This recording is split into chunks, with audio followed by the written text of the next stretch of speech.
Well, guess what? It's Pat back in the cockpit. It's been 7 months since February since I've done any type of flight and put the sim together, moved it from San Diego to Prescott, Arizona, got it all together, done a couple of little practice flights, but got a new first officer here, Otto. So hopefully he'll do good today. And let's hop in the plane, and we got a lot to talk about. So bear with me, since it's been a long time since I've flown. I've got a lot to catch up on. Let me see if I can get the stream going, the chat. I don't remember how to do anything. Anyway, this is Otto. He's a pretty good guy. He'll be hanging out until we take off.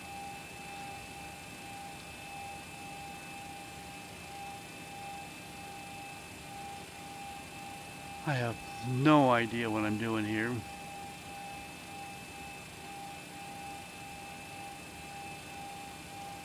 Let's go over to YouTube.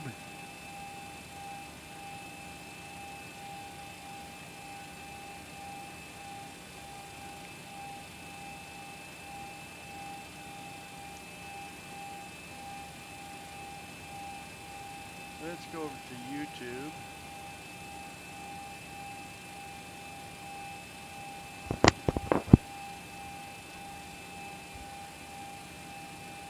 Sound like the volume's okay.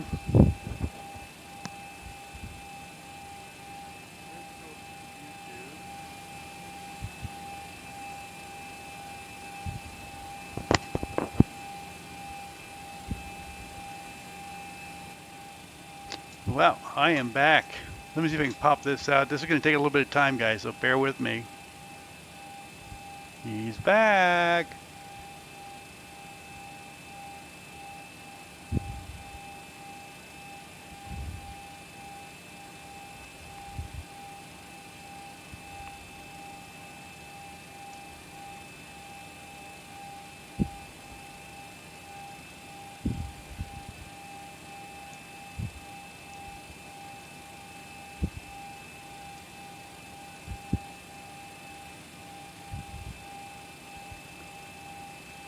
Okay, give me a second here. I forget how to pop this out. Top chat. Let's even pop the chat out. Okay, we got the chat out. We'll put it over here. And I don't need to watch myself. Cancun traffic, Cessna 208, crossing initial upward fix, ILS, PM2, And if that ATC is too loud, let me know, guys. Or if I'm too low, I get all my audio set up. I've got a billion things to do here. This is a quick little flight from Cancun to DFW. And just to test things out. But we're live again.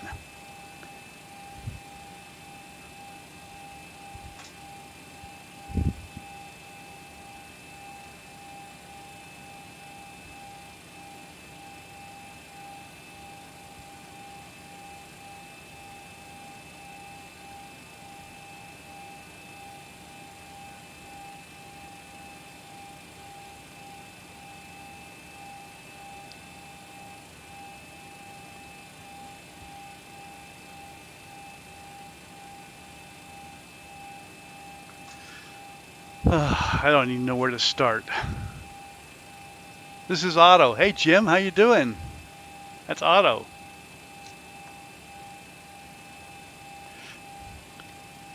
Blake, Anderson, Joan. I'm back. Okay, so where do we start? I don't know. We're going. Any comments about volumes and video? I would really appreciate. So let's go look at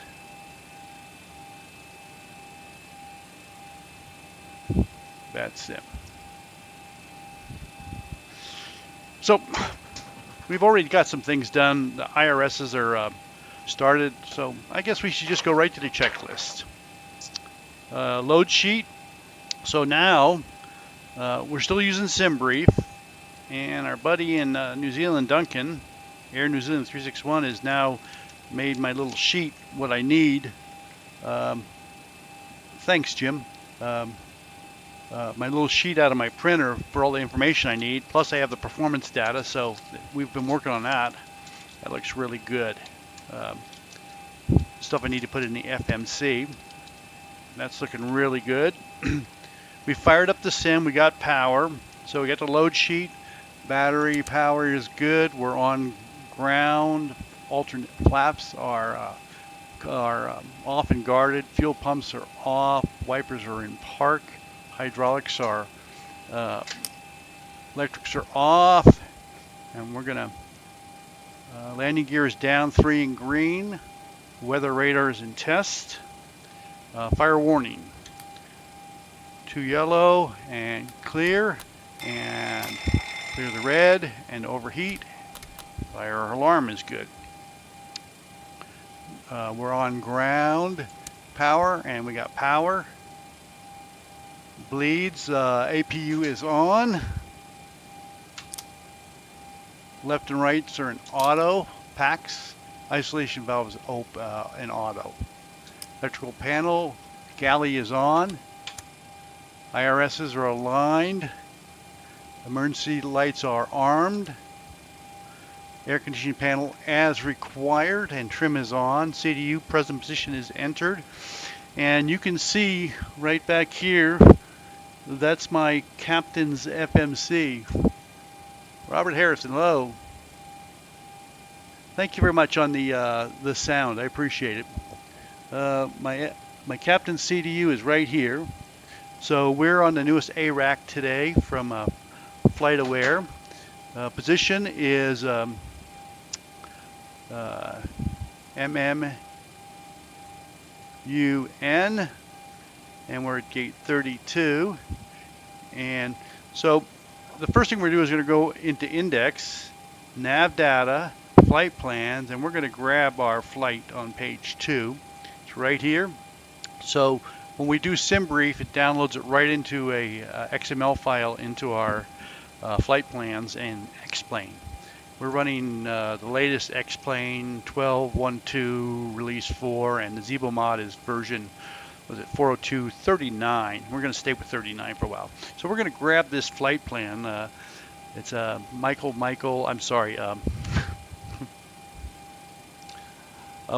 Uniform November Kilo Detroit Foxtrot Whiskey 01. I tell you, it's been so long since I've flown, I can't remember anything. Go back to index, position, route, and we'll drop that right in there. And flight is American 1. We're still flying American 1 for join AVA. We're going to take off on 12 right, so we'll go to page 2 and look at the routing.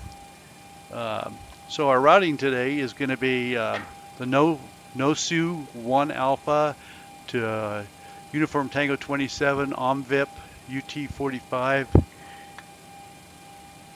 Dagger, Season, and we'll be coming in to Cried, and we'll be doing the Berry 3, which is wrong. We'll be doing the Winnie 4. I'm sure we'll be doing the Winnie 4. We'll change that. We'll activate that, and let's go to our performance page. Fuel. We should have started fuel first thing. So we're going to go into ground services and electronic flight bag. Alex 777, hi. What happens if you feel like flying an Airbus? Well, I don't.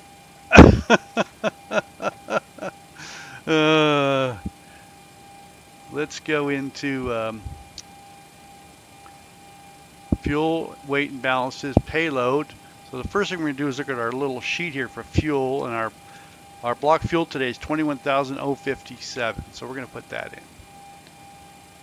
21,057 in the electronic flight bag. And we're going to go back and request a fuel truck. Flightdeck hose is connected and starting refueling. And for payload today, which is going to be our cargo passengers, we've got 23,100. So let's put that in, 3,100 pounds. And we're fueling up.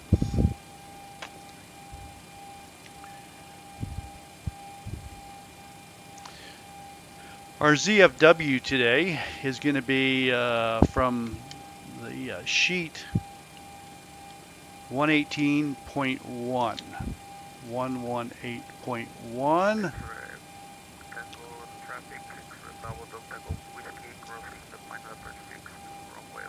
Can you guys hear that guy talking online?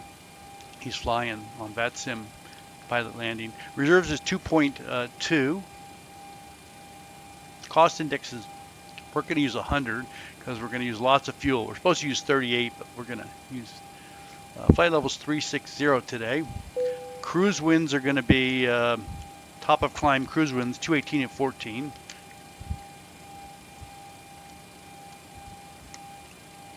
And this is where I get a little messed up. I got to make a note here. I'm still trying to remember how I did things. Anderson, thanks. I need my notepad. I got like 40 notepads and I can't find any of them. Things on the MEL list.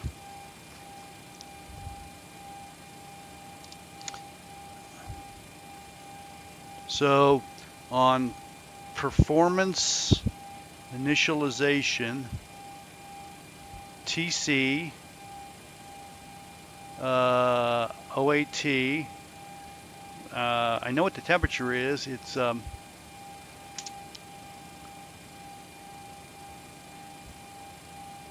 P09. Oh, outside top of climb. It's 9 degrees above, positive 9 degrees above ISA, and I don't know how to enter that correctly. So what I'm going to do, we'll put a question mark there. I'm going to go look it up on the OFP. Bear with me 1 second. I forget how to do this.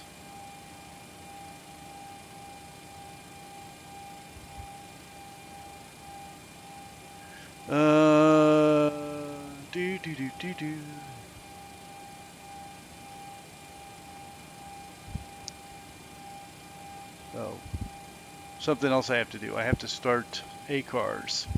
Might as well get that started first. Let's start ACARS. Welcome aboard, everyone. Before we get And moving, you should be able to hear that. Be sure to fasten your seatbelt, return your seat back and folding trays to their full upright position, and store your carry-on luggage in either an overhead bin or under the seat in front of you. If seated next to an emergency exit, please read carefully the instructions located by the exit. If you do not wish to perform the functions described in them in the event of I don't know what the question is, Anderson. flight attendant. I'm not sure what I understand. We request that What you're all asking me. portable electronic devices, I'm not such as sure I mobile phones understand. or laptops, be either turned off or put in airplane mode at this Okay, time. so where was I? Oh, I was going over Interfere here and I was going to with look at the aircraft temperature. Navigational and communication equipment. We will inform you when you may continue using these devices. We would like to remind you that smoking on board this aircraft is Top of prohibited by climb law, temperature as is tampering with, is going to safety, or destroying be laboratory minus smoke 48. detectors. Let's try If you have that. any questions So about this flight today, don't hesitate we'll give it a to try. ask We'll go myself or another flight minus attendant. 48C Have a great flight.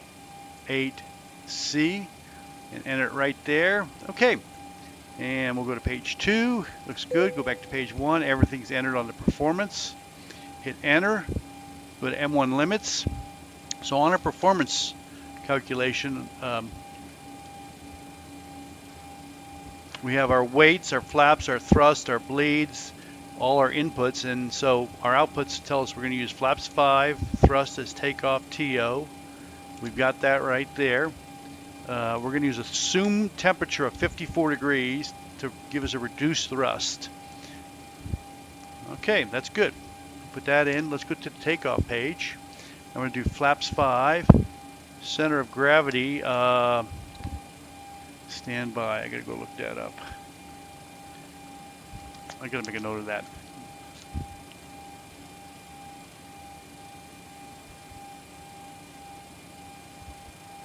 Need CG on my sheet.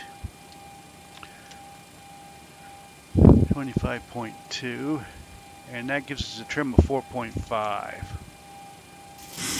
Let's set our trim, vector trim, 4.5, and our sheets, our plane's telling us 134, 136, and 141 for V1, V2, and V2, and our sheet says 137, 137, and 145.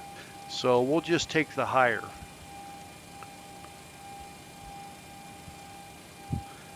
Again, we're back in the plane and we're still trying to understand everything. And we'll go to 145 on V2, and we'll dial in 145 here. And we're going to go to altitude of 5,000, and there is not a restriction there. Connor Hillary, hello.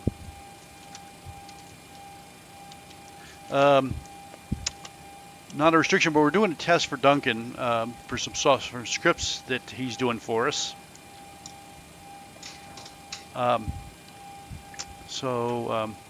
We got our takeoff reference done, page 1 of 2.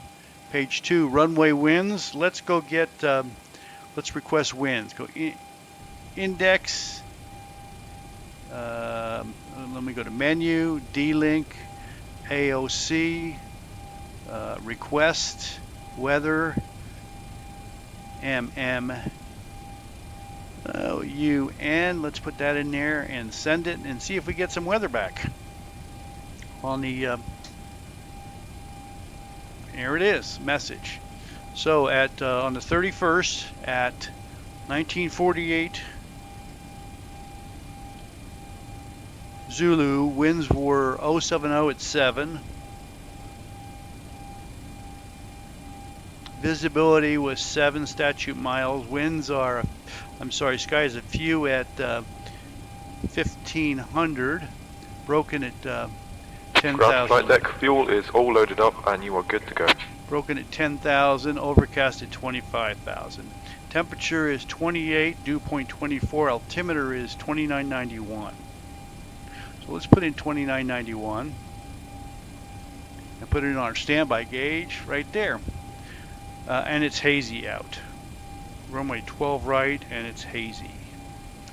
And we're going to go back to index, performance, we've done that. Page 2, we're good there. Index takeoff. So we've got our trim all set. 4.75 is confirmed. Legs, we're going to step through the legs now. You'll be able to see as I step through. We're going to take off and do a right turn and spin around and head north. So I'm going to step through it. Just head north, make sure there's no discontinuities, some discos here. We're coming in, oh, here, we're going to change this. Arrival is going to be, let's delete this one.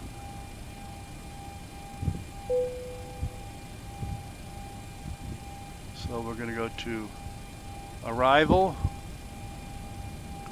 35 center, Rama on the windy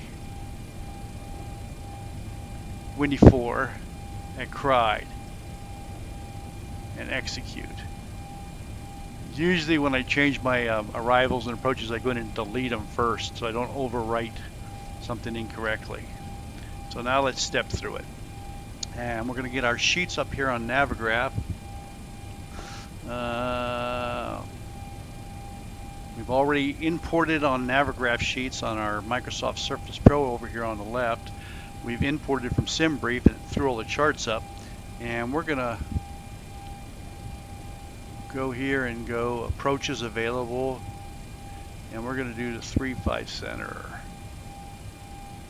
Where's the 3-5 center?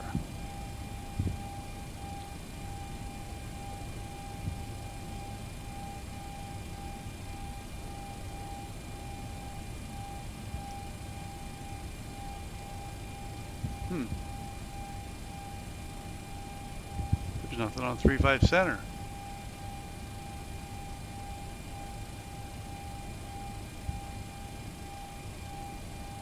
What the heck? Bear with me 1 second. I gotta look at something. Maybe they're not using that.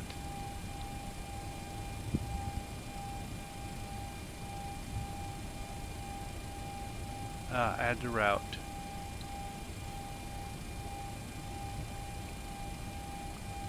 And RNAV. Oh, it's an RNAV, okay. We'll double check that later. Let's step through it. We're just going north, and we're going to go to Clyde right there and connect to the Winnie and straight on in to Hills and vector to Rama. Okay. We'll look at that a little bit later. Go back to the map. Okay, we're done there.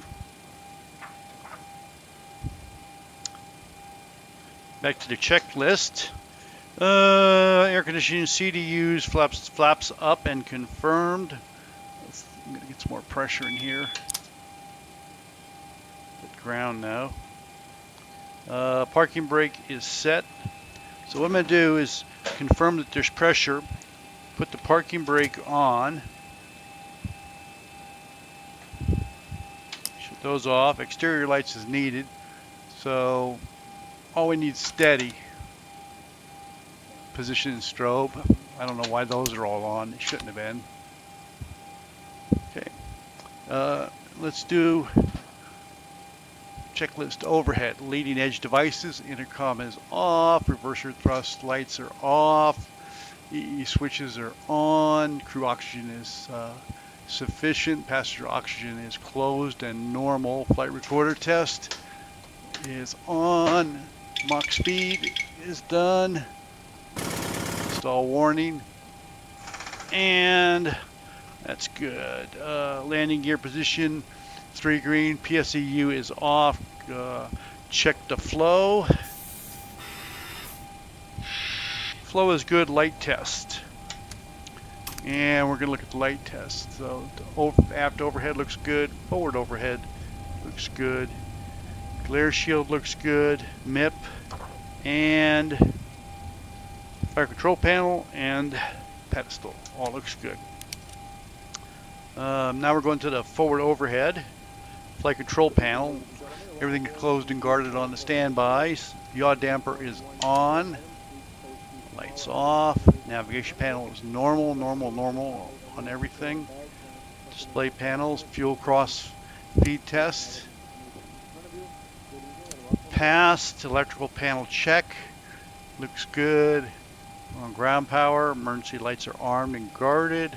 Passenger signs are on. Window heat switches are on, and we're in test, and we'll do a probe heat test. That passed. It turned the probe heat on, and ice isn't required, and it's off. Hydraulic switches are checked and set. Voice recorder test. Cabin pressurization check. So we'll push 3.6 on alternate, and altitude here is just about sea level. And actually, we're going to put it in for DFW. What is DFW? 3.5 center is going to be 563 feet. There we go. Alternate manual, all green. That's good. Exterior lights is required. Ignition is good. ATIS is obtained. Clearance is obtained. CDUs are program radios. 122.8 is set. EFIS panel is set. Put the VOR in for Mexico for Cancun.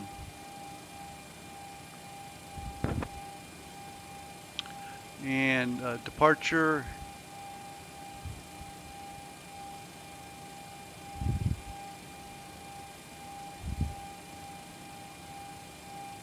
NOSA 1. Add the route.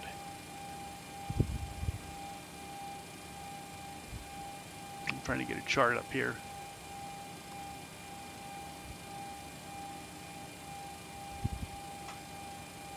Oh no, they're letting me do a left turn here. What, to 417. Hold on.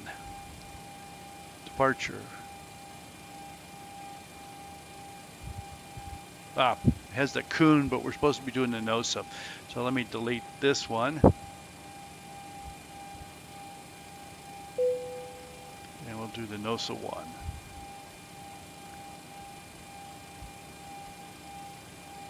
NOSA 1 Alpha, execute legs. And so we're going to take a left turn to 417. So we're going to go up and take a left turn. 417, 406 is good, no sug. And from there we go to OMVIP. Let's bring OMVIP and bring it up here.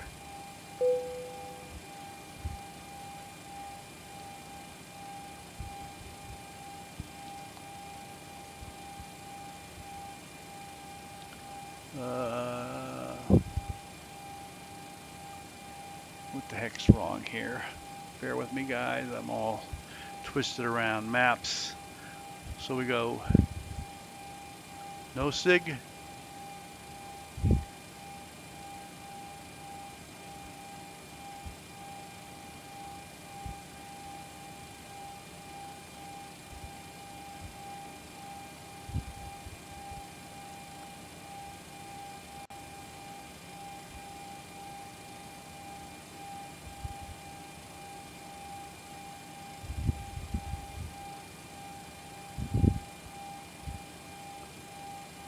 Well, I've got this all screwed up. OMVIP. I got this totally screwed up. And then we're going to go back here and grab eardove and bring it up to here and go there. Now let's try it.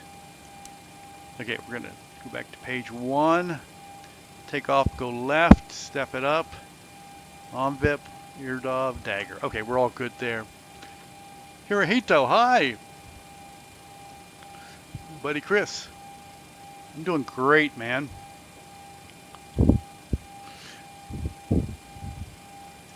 Hirohito here's my new assistant hub manager for my Phoenix hub in my virtual airline. Okay, go back to there, go back to there. Okay. EFIS panel is set. Confirm the pressure. 2991 is good. Mode control panel. Engage. First officer, captains. First officer. 145, 126, 5000. VNAV. LNAV. So as soon as we take off, after we pass 400 feet, we're going to engage the autopilot mainly to test some software. My wife's doing great. My little doggy Daisy is doing fabulous. Okay, the clock is set.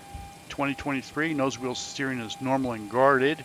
Lower DUs are set, and they're set. PFD visuals all pass. Altitude, horizon, Mach indicator, standby gauges are set. Let's put a VOR in here. 114 point.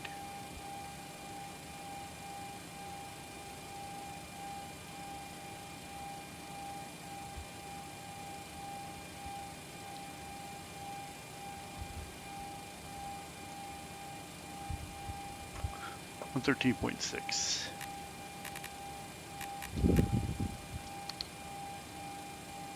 Oops. Okay, we're picking up that VOR. That's good. Standby gauges are checked. N1 is set to auto. Speed refs to auto. Fuel flow reset. RTO on the brakes. Fuel is 16, 17, 89, 20 is confirmed, and 8,000 at destination. Speed brake lever is down in detent. We're going to thrust levers are down and confirmed. Flaps are up and confirmed. We're going to check the takeoff configuration alarm. Left side, right side. Parking brake is set. Hydraulic pressure. Let's get some more there. And we need to put that on our list. Why does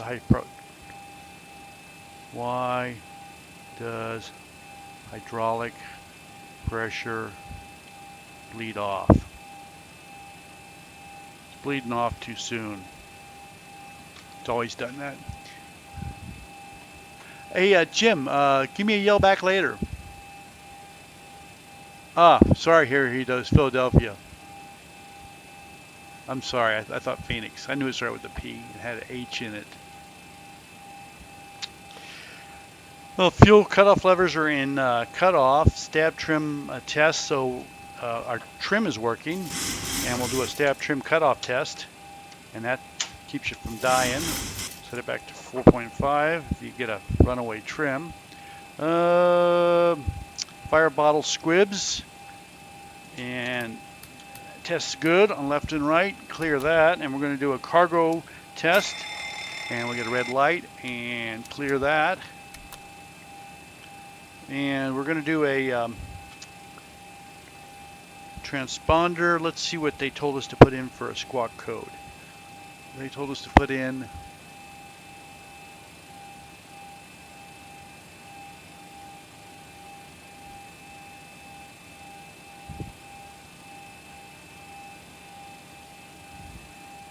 squawk 3246. 3246. So we're clear to DFW via the NOSA 1. Then it's filed, maintain 5000, expect 360, 10 minutes after departure, 122.8. Okay. Let's do aileron trim. Zero it out, so rudder trim is good, and we can look at it right down here, and it's 0. That looks good. I need to find my, bear with me, gotta find something here. Enable my enunciators, there they are. I have these enunciators, and I need to put them in the right place. It took me a month to put this sim back together.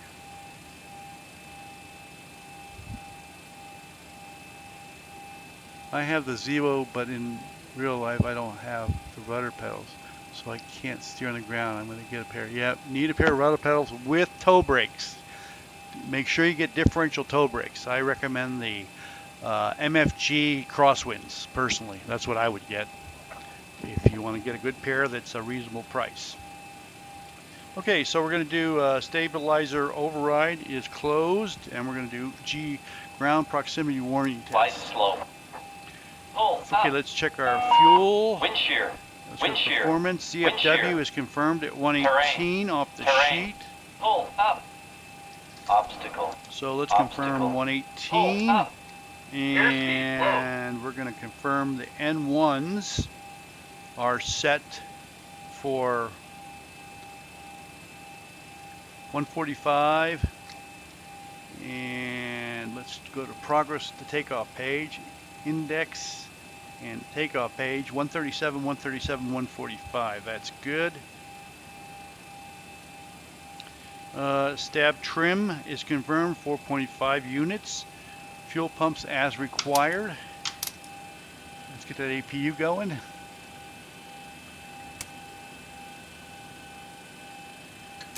Give it a second. Doors closed, confirmed. Reset the window heats, close that. Yeah, the MFG crosswinds, fabulous rudder pedals. Highly recommend those. There's other ones that are less expensive and other ones that are more expensive. But for my money, I own a pair.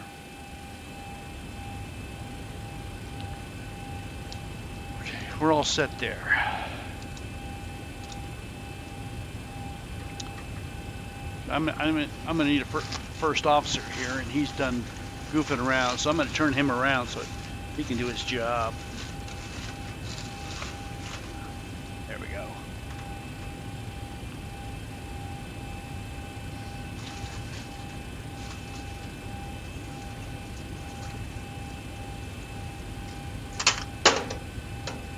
Okay.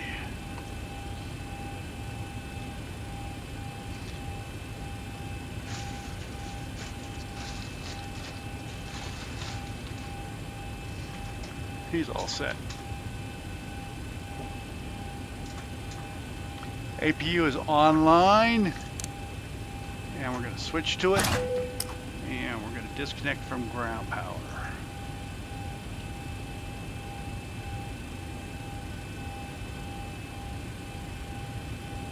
Ground services, and we're taking off on 12 right. Bear with me.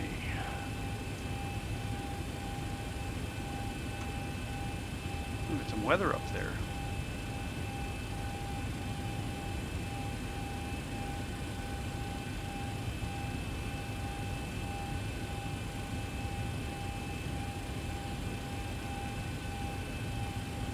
We're going to go back nose left. Let's request the tug. Better pushback. Request pushback. Ground to cockpit. Please show me where you want to go. Stand by while I play that game. How do you do this? I'm trying to remember. Remember, guys, it's been a while since I've done this, so.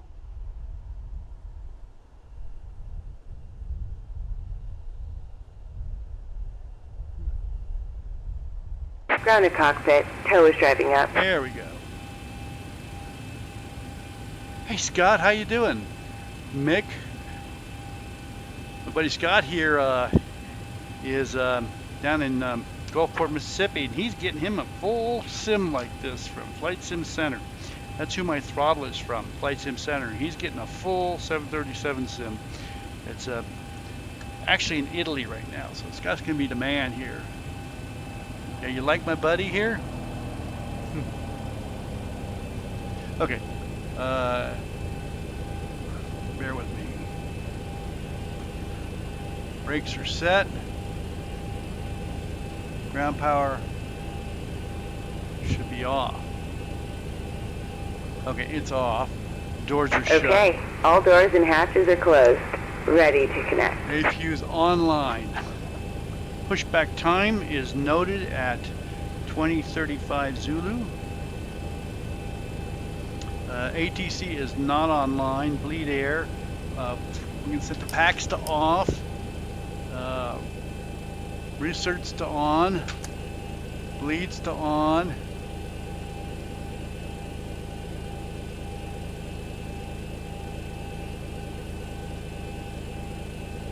Okay, anti-collision to on. Start sequence, we'll do number 2, but let's get the gates back first. So I'm going to move the gates. Tow connected and bypass pin inserted. Release parking brake. Moving the gates.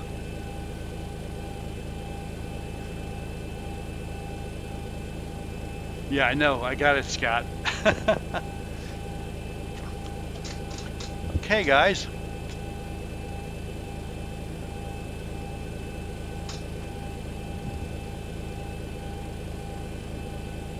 Turn those electrics off. Flight control, low pressure, that's okay. I think I'm ready.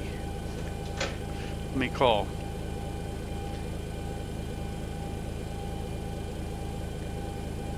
Cancun ground, American 1 pushing back, gate 332. Here goes. On behalf of the captain, We're pushing. Starting pushback.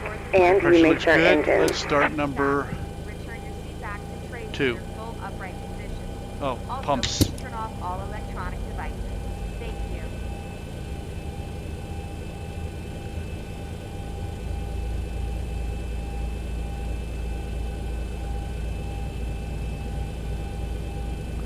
Looks like my front screen is I think might have froze up.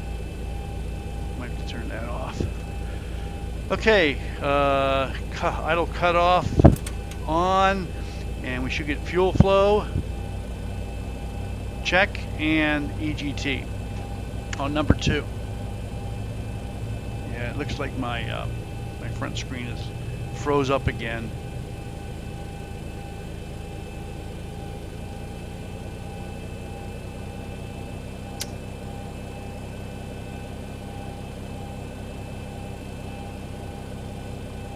Yeah, I gotta see if I can fix that.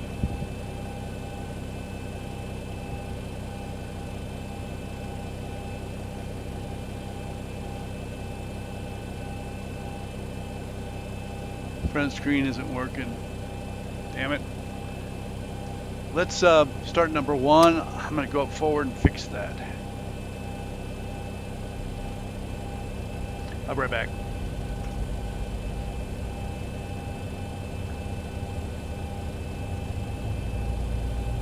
So Mick, how long does your move take? Mine, I disassembled this in February and it took me 7 months to get here, find a house, get it all set up. I'm going to see if I can fix that front screen. Oh God, I was not cooperating at all.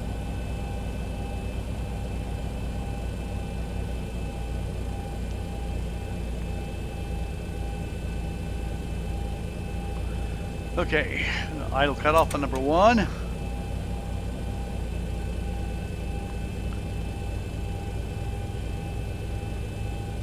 No signal.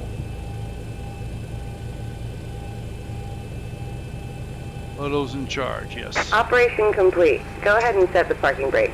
Set those brakes. Disconnecting tow. Stand by.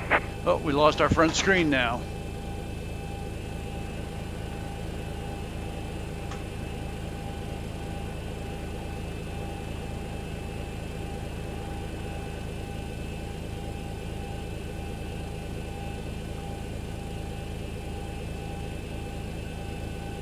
Okay.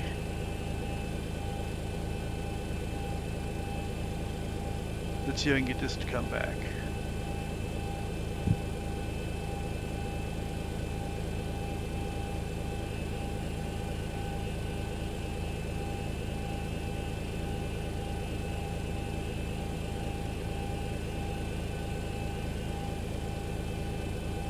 Tow is disconnected and bypass bin has been removed. Hand signal on the right. We'll see you next time and have a safe flight. I'll be right back, guys.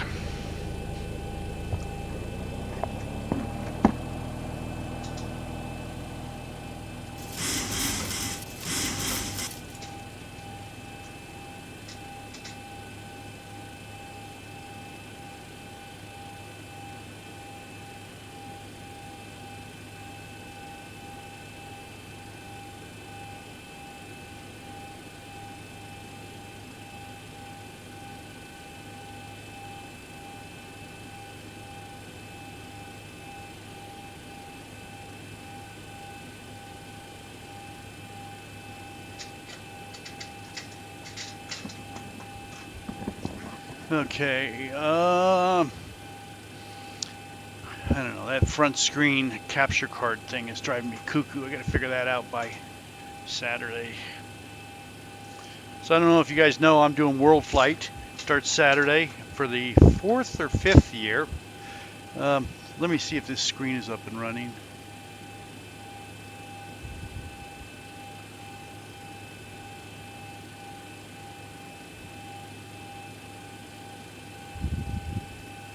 Yeah, there's always issues, Scott.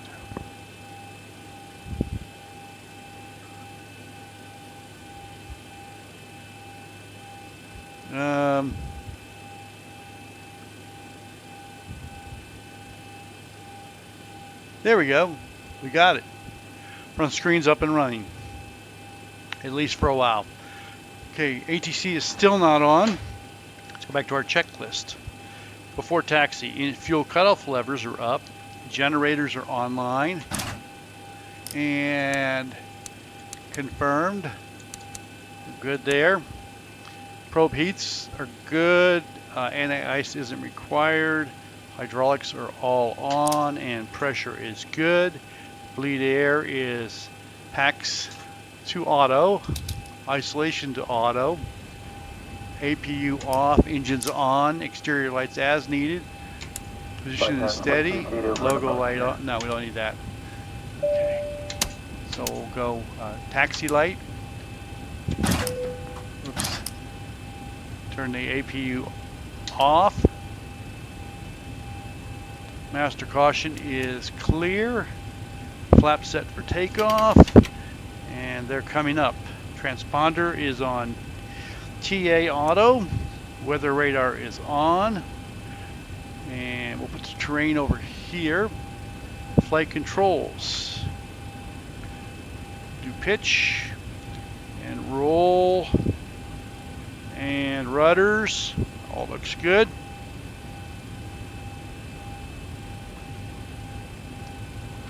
Let's taxi to the active.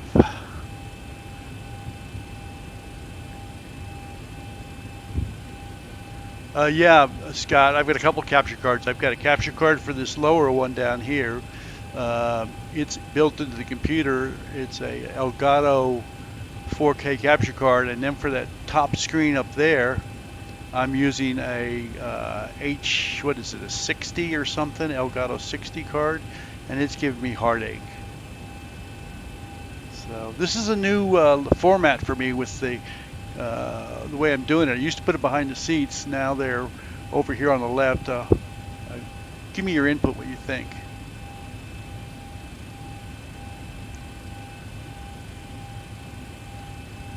Oh, I don't know. I think it's Elgato. Okay, so let me get a chart up. A taxi chart.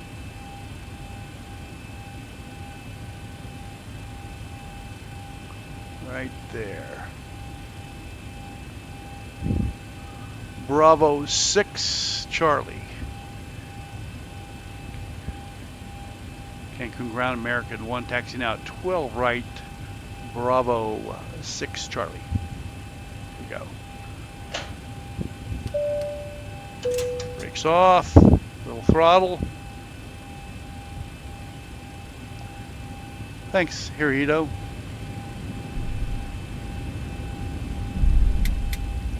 Yeah, this is Mike's checklist, and I've laminated it. Man, it's I've been using it for years. I've got a lot of other checklists, but I really like that one. One into the other and tighten by pulling on the loose end of the strap. You can release your seatbelt by lifting the upper portion of the buckle. It's preferred that you keep your seatbelt fastened. Okay, I'm going out here. B6. There are several emergency exits throughout. Taking a right. Please take a moment to locate your closest exit. In some cases, your nearest exit might be. No, Anderson, ATC went off. They were on for a while and then they went off. I wish they were so we could hear them. But I have no control over VATSIM. Each door is equipped with an inflatable slide which can be detached and used as a life raft. Oxygen and air pressure are always monitored throughout the flight. If decompression occurs, So I think the visuals are looking fair and the audio's not too bad. Pull the mask towards you and place it firmly over your mouth and nose. Oh, that out the front view, yeah. And breathe normally. It might seem like the bag isn't inflating, but oxygen is That's the flowing whole fast. front screen instead of just this little section I look through. So you get to see everything. That's what I actually see. That upper view is what I see. But because we're looking through the windows with this camera, you don't get to see as sometimes it gets burnt out because of the difference between the dark and the light. As a matter of fact, I need to turn this light off. There, that might help a little. I mean, look, maybe not. I can't tell if that's good. That should be okay. I've noticed a lot of changes in X-Plane and ZiboMod in the last 7 months. The throttle is definitely more. I'm taxiing at a higher speed. The weather is nicer. The clouds, the feel of the plane is different. So I'm just kind of getting used to it. So I can just tell the camera if I say position 1, it'll come over and look at the left side. Say if I say position 3, it'll go look over there. And if I say position 2, it comes here. So it's a motorized little OBS bot camera. Really like it.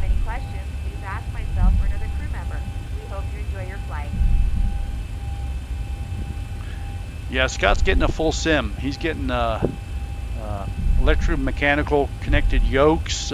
He's really getting a nice one from Flight Sim Center. I'm really looking forward to seeing him up and flying.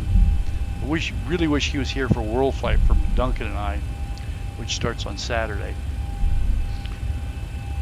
Okay, so I want weather over here and terrain over there.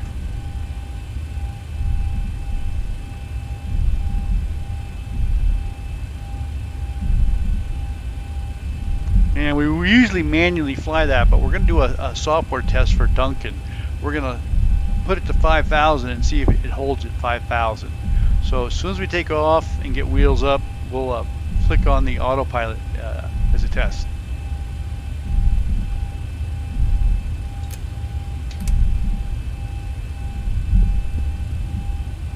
So I've got my engine start set so I can look right down the middle for you guys, or move it over to the left so I can see down the middle, or we do it from the first officer's side.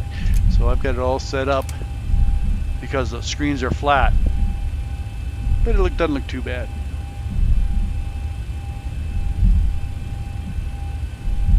Scott, I can't look right now. I will in a minute. I don't pay attention to that. Scott, you can send it, text it to me. Hold on a second, I gotta check on traffic here.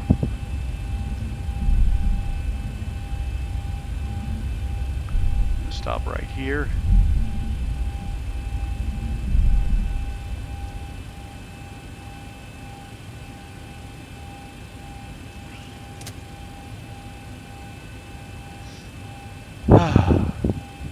Let me go look at VatSpy and see who's in the neighborhood.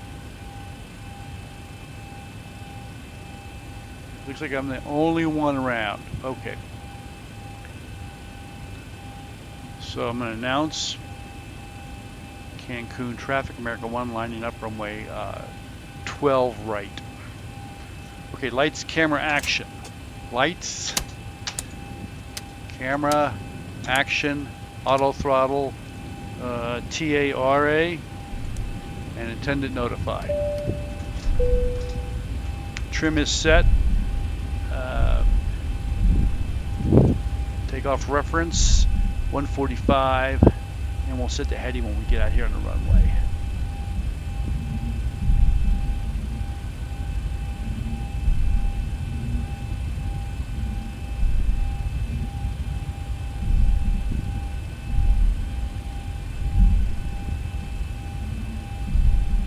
Oh, that front camera froze up again. Look at it. It didn't follow me around. Damn it. This is no good.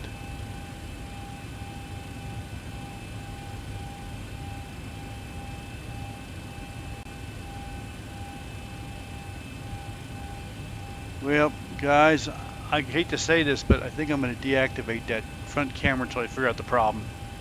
In the meantime, damn it. Yeah, I guess I should get it going. Nobody's coming in. Let me see if I can go screw with it some more. I gotta unplug it, plug it back in.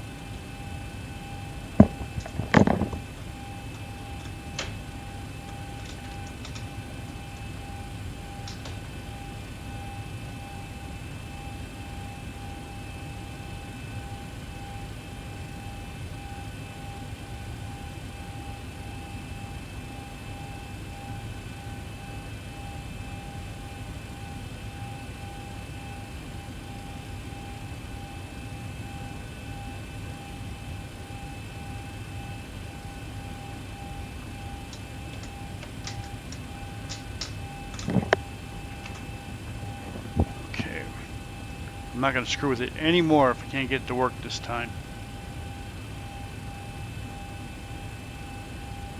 Yeah, I'd really like to have it for takeoff. For your viewing enjoyment.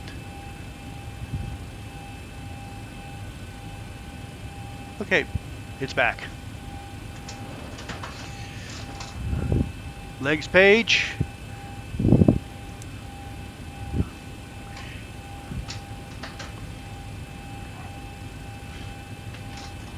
Here we go. Brakes off, advance to 40%.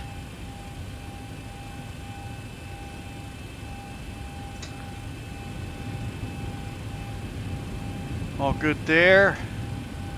And toga. Auto throttles are advancing. Auto set.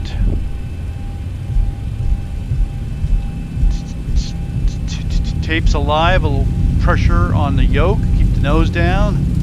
Up to 80 knots. That'll help the rudder grab. 80 knots. Now we're on rudder. Here we go.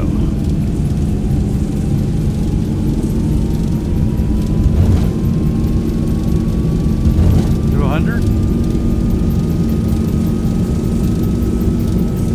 V180. And we're flying.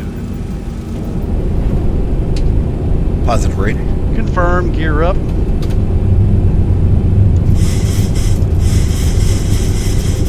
Okay, hands off, trim's good. Flaps 2. 400. Confirmed. And we're gonna go autopilot. Command is good. We're going left. 1000. Nose should come down a little. We'll keep it at flaps 2.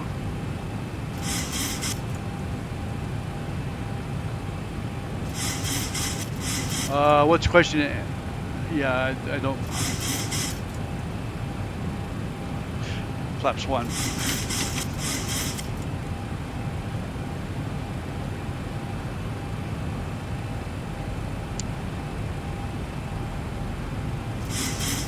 And flaps up speed confirmed. We're going to 220 knots, 230 knots, and we want to see if it holds. Looking pretty good here. Position 1. Position 1. So then we can look at the left window there.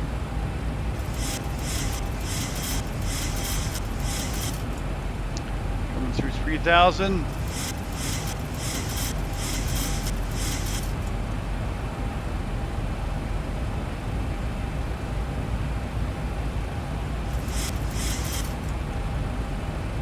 So there is a restriction to 4,000. So let's see if it stops at 4,000. And it looks like it is. At 250 knots. So we're just going to hold this for about 6 miles till we clear Cancun.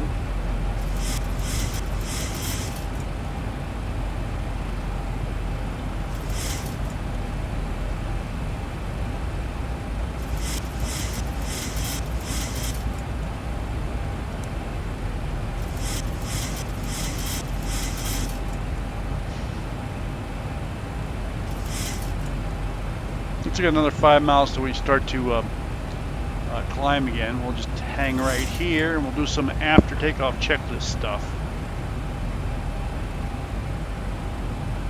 Autopilot's engaged, attendant notified. Cabin pressure is, pressurization's good. We got about 1,500 feet of pressurization. Bleeds are set. Exterior lights as required. I'll turn those off at 10,000. Engine start switches we can turn off. Auto brake selector we can turn off, and we'll lock the gear.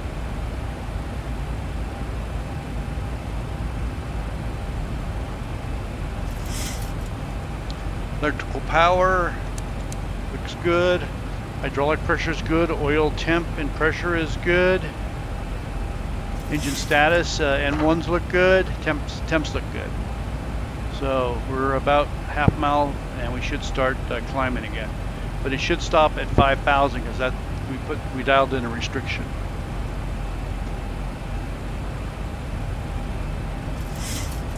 Yeah, guys, you know, we start World Flight on Saturday, so I'll be broadcasting in YouTube.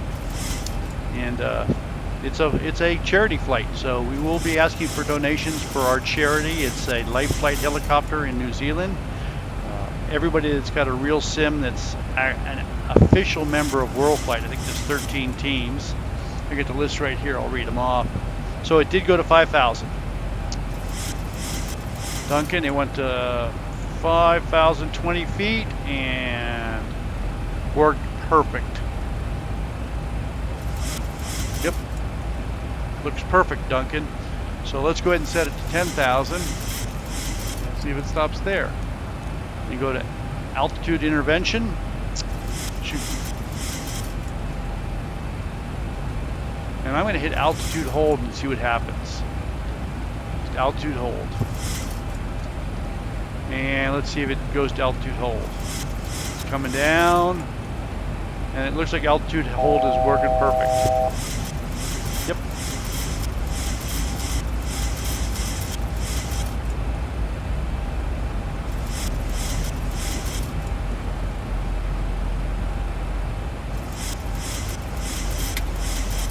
Altitude holds working perfect.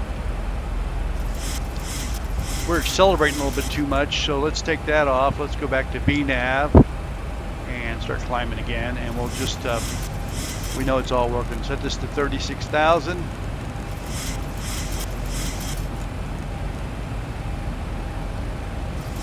Call the attendant for some lunch.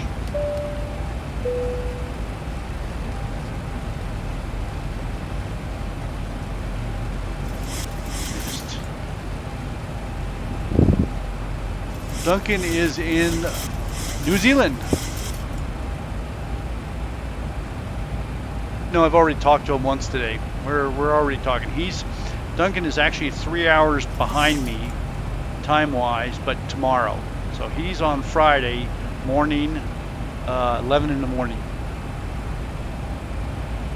Jim, the takeoff was the best takeoff I've ever seen. Too bad you missed it.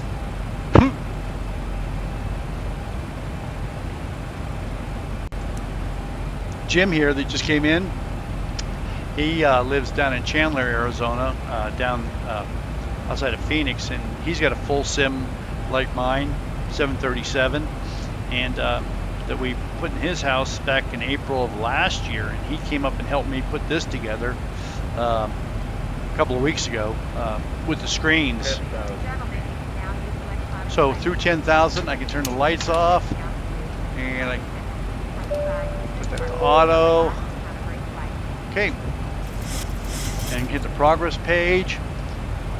23:04 is arrival time. Thank you for flying with us today. 2 hours. I wonder why the brakes are hot.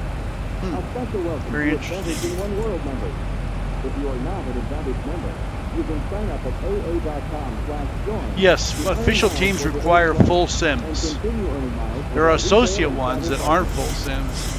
So the full teams, the full sims are, we got Aussie 121, he's a Airbus 332, he's SimFlight 332, Covey 44 November, he's a Boeing 744, and these are full cockpits. Delta 1004, Team Cali, I don't think he's flying this year. I think he's getting a new sim. He's down in Arizona. He's a 738. I don't think he's flying. Delta 8317 SoCal. That used to be Fly with Ricky. I don't think he's flying. We got FBT 23 Whiskey. That's French Baguette. He's an associate team. He's an A320. Giant 1471 is a official team. He's a Boeing 744. Hapalog 286 out of Germany is a Boeing 738. Jehil 44 out of Sweden is an Airbus 320. Neptune 11 Whiskey, which is Velocity UK, is a Boeing 738. Neptune 11 Whiskey, I think he's an associate also. And then there's me and Duncan. Duncan is New Zealand 361. I'm New Zealand 362 out of Hamilton, New Zealand. We have a Qantas 25, that's World Flight Australia, Boeing 744. Also Speedbird 47 Charlie, which is SimFest UK team. That's a Boeing 744. And then we have United 1120, that's Virginia, United States. I don't think they're flying this year. He's a 738. And Velocity 738, World Flight Perth, it's Boeing 738. I think he's an associate team also.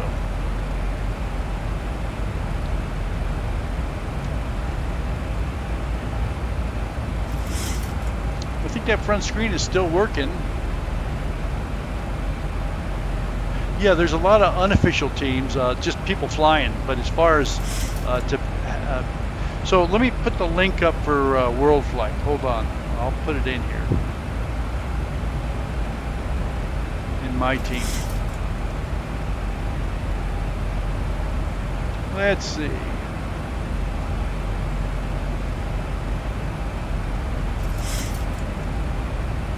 Bear with me.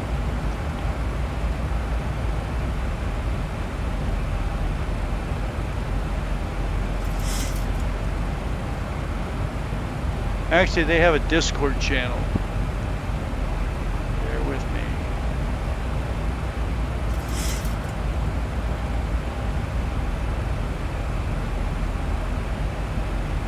Flight Discord channel. Going through 18,000, so let's go to standard and set this to 2992. And fuel's looking good, pressure's looking good.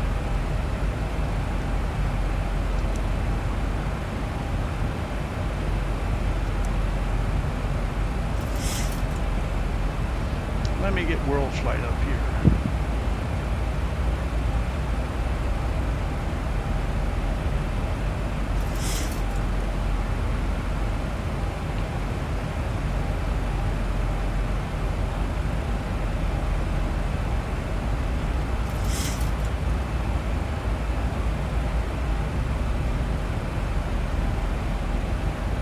There, I just posted World Flight website. You go in there and see all the teams, the pictures, the routing, everything.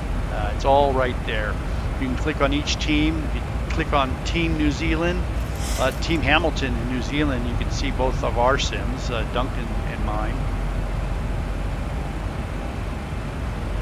Oh, we got flight attendant.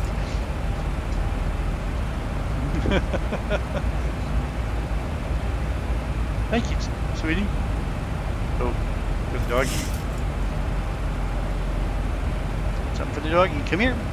Come up here. Yeah. Gotta give something to the doggy. We got treats for the doggy. My wife brought me lunch in the plane. Come here. Come on up here in the airplane. Little doggy's running into the airplane.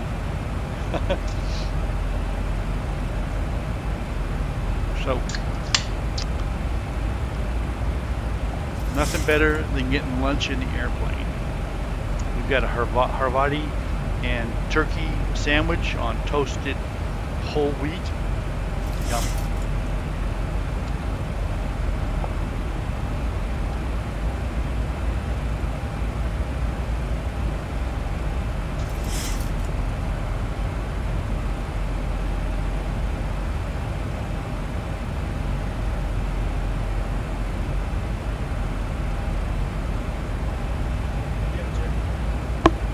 Yeah, Tim, that in-flight service is nothing like it.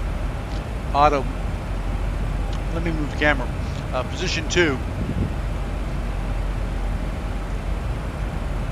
Oh yeah, we got grapes, and we got a great looking sandwich here.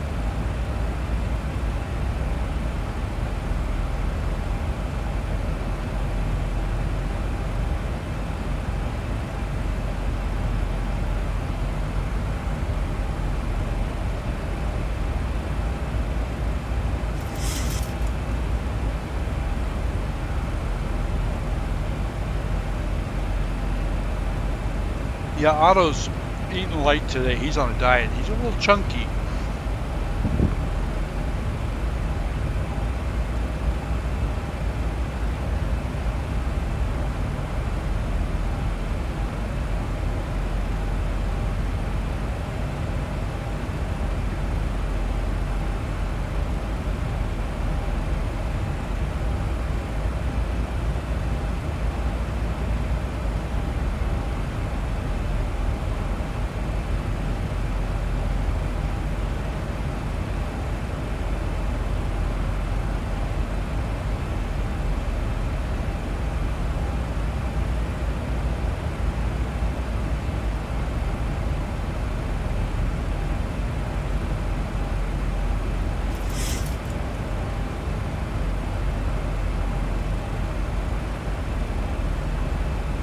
Really pleased with the way X-plane clouds are looking now compared to 7 months ago.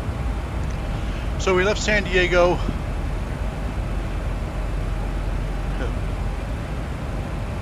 Oh yeah, we could give Tim helium. That would make him lighter. Definitely, good idea. Excellent, excellent idea. We left San Diego. We took the sim apart in February, and we left San Diego in April. Sold our house there. Moved here to Prescott, Arizona in April, and rented a small little house downtown, a 124-year-old house. Always looking for a new home, and of course, real estate being what it is, it was a night. Anyway, it took a long time, longer than we anticipated. Looking back, as as long as we needed to find the house we liked. A couple of requirements. One was that there'd be no stairs in the house. We were tired of stairs, which it is. It's all on one slab, 2,700 square feet. It's got a sim room that's actually nicer than the sim room I used to have. It's 13 by 16. So behind me, I have 6 feet of space. I have 2 other sims back there. I got my helicopter sim and my glider sim. I got 2 other sims back there. Got a little rock and roll here. Oh, we have a tailwind, 18 knot tailwind, so got a little rock and roll here. So we have room for 2 more sims back there. Here, I'll spin the camera around and let you see. Hold on, let me spin the camera around. Okay, take you on a tour around the outside of the plane here.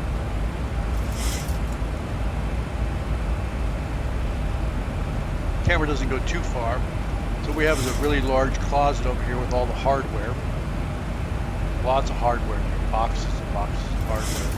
And you can see it's pretty far down to the floor. I got my PNDG posters there. So that's my helicopter sim right down there. You can see it on the floor. I haven't got it set up. It's a ProFlight collective and a cyclic. Works really good. Haven't had a chance to use it. And if I spin around a little more, you can see my other sim right there. Some MFG Pro Flight MFG crosswind pedals, and that's a BKB stick on a 12-inch extension. That's what I fly. And both those I fly in VR. I was racing sailplanes online. Condor 3 just came out yesterday. So here's a little sim art up there. I haven't put the pins in for the world flight. I'm going to do that. I got some nice art up here. 12-foot ceilings in here. So if I come around the other way,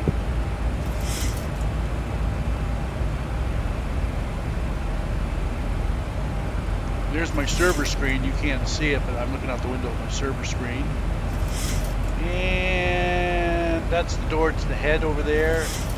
And that's the door out into the living room and the guest room over there. But my wife tells me I'm going to be sleeping for world flight. She doesn't want me getting her up at 2 in the morning, so I'm being kicked out. So let me set this back to where it belongs. I'm going to go down here and see the lunch and the rest of the sims, some paperwork down there.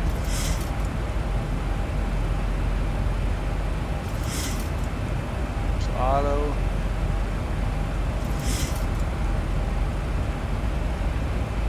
Position 1. There we go. Position 2. There we go. And that is, doesn't seem like much in this room, but there is. Let me have another bite of my sandwich here.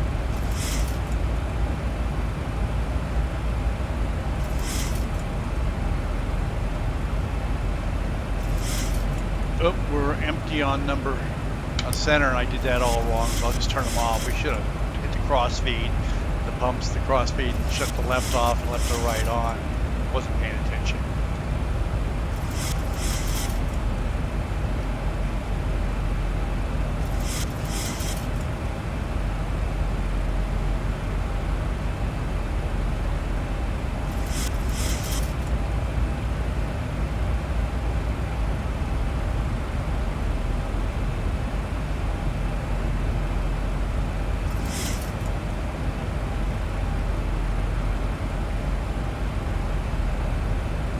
Thousand to go.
Oh, I'm sorry. It's not crapped out. I flipped it up to eat.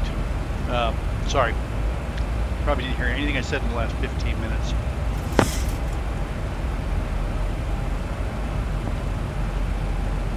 Anyway, the OBS bot is great. Really like it.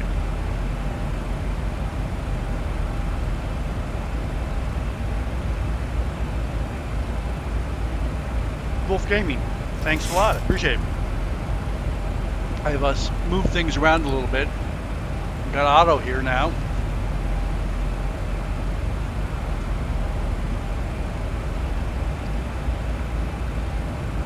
Let's see, we're an hour and 40 minutes out of 22, hour and 20 minutes out of DFW.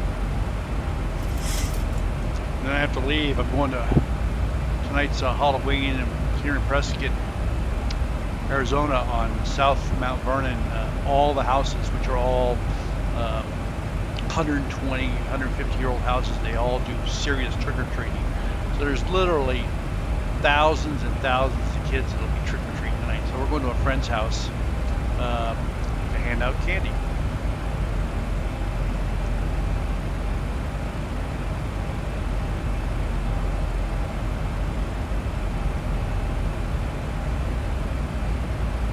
Thanks, Wolf.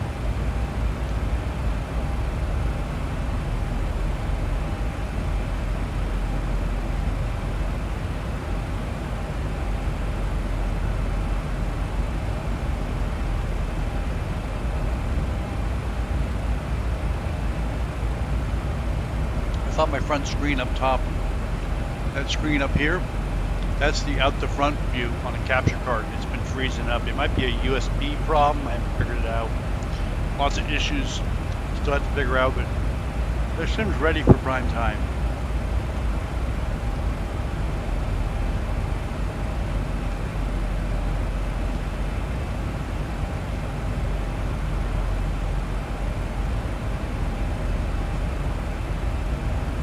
Sorry, I'm chunking on grapes here.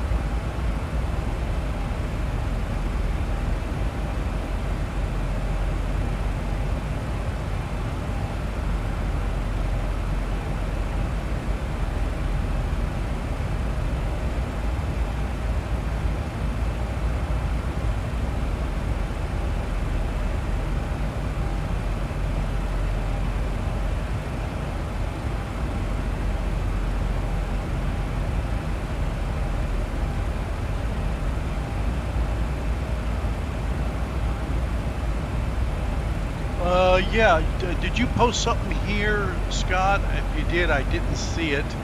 Let me look at Discord.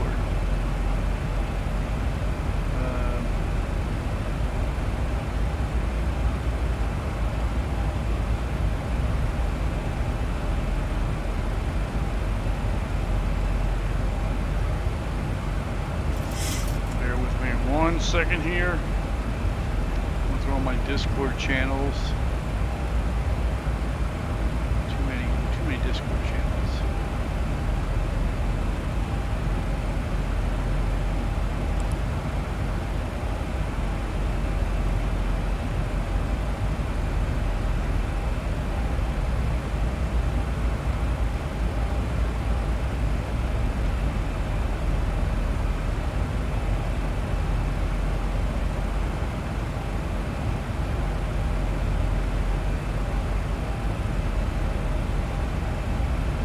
Okay, Scott, I'm not sure I know where you posted.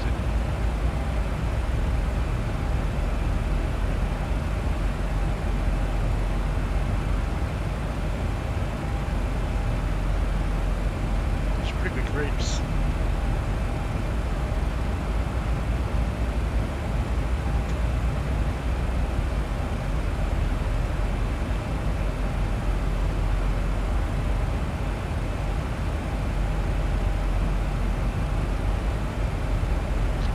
So we left San Diego, got the house, rented the house downtown for 6 months while we looked for a house. We looked at so many houses, and we bought one. We didn't like it. We had to turn it back within the 10 days. It had some issues. We finally found this house online, and it dropped the price is exactly what we were looking for. We actually put an offer on it the day they dropped the price. And 30 days later, we were actually moving stuff in. We didn't actually live here for another 30 days to get the house ready. It's a lovely house. It's in a real quiet neighborhood. Really nice custom homes around here. Nice lots of wildlife. We live buttoned up against some Indian land, and there's lots of wildlife. There's javelina and coyotes and bears and mountain lions and bobcats and all types of birds. And we're up in the mountains. It's 5,600 feet, I think, 5,500 feet. Really close to Prescott Airport, but up higher.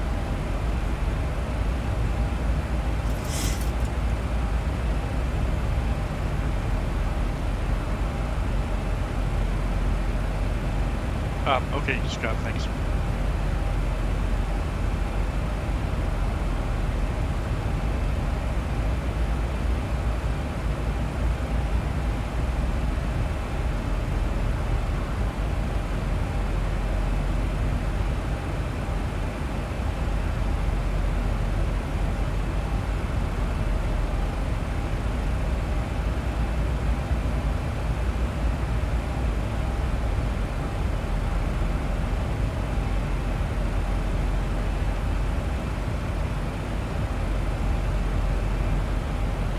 Well, lunch is done. Lieutenant notified. I hopefully didn't ruin my my appetite for candy tonight. And Halloween. Then I'm getting good and sugared up.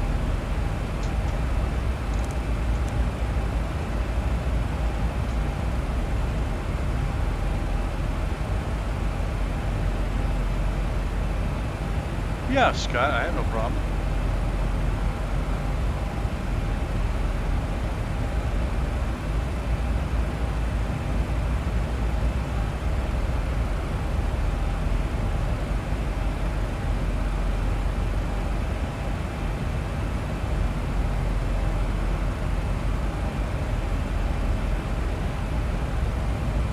Because it's so bright outside, the camera sees it as white because it's darker in the cockpit. So the camera through the windows sees it as real bright. If you look at that upper screen, though, that's what I see. The camera just has a hard time picking up through the darkness into the bright light, differentiating that. And I've tried a really nice Sony camera with a really good lens, and it gives you the same effect. It's just about lighting.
Right turn it higher dove to dagger.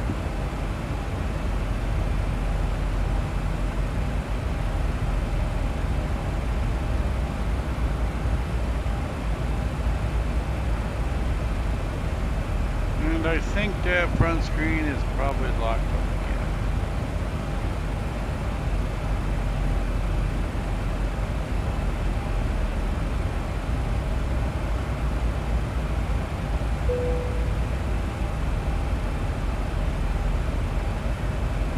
go outside and take a look and see what that front screen is.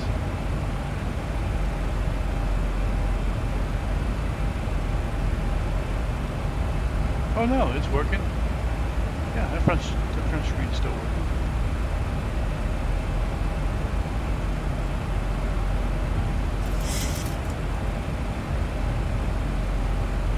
Okay.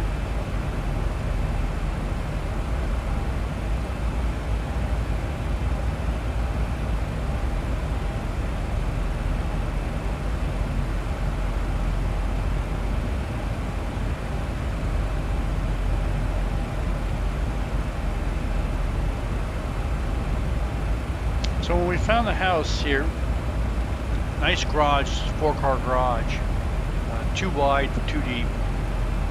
It was more than large enough to move all the furniture in that we had in storage and the sim. And once we got this, we got the furniture in the house and started getting it set up. That took about 3 weeks, and then I was cut loose to work on the sim. And you can see in my YouTube, I put a bunch of videos in there about putting this thing back together. I did it in a lot of detail, so if you can put up with my constant droning, you can really see what it takes to put this thing together. And then it took me another 10 days to get all the computers updated. Moved them all to Windows 11, updated X-Plane, ZiboMod. Needless to say, there were endless issues. But this is my 6th flight, and I feel that we've got some stability here. Just trying to remember the processes to fly correctly. That's my problem. Remembering how to fly correctly.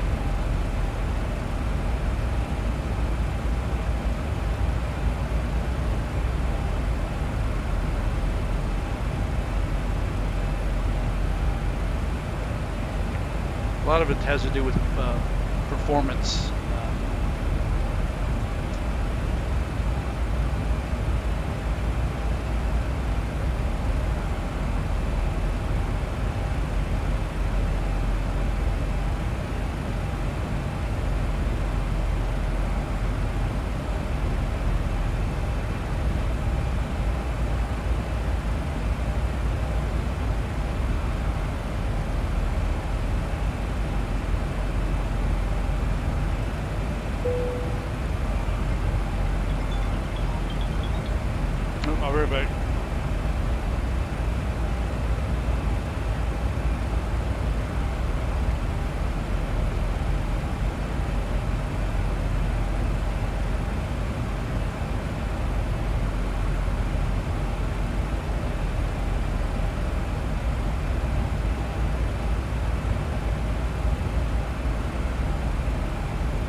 talk about that. I had a phone call I had to take.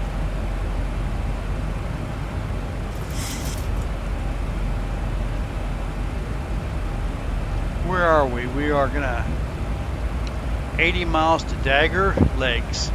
Let's look at the progress page. There we go. I should have left it there. So we're looking at 2304, hour and a half. We are 85 miles from Dagger, where we hang a left. And we're about halfway across the Gulf.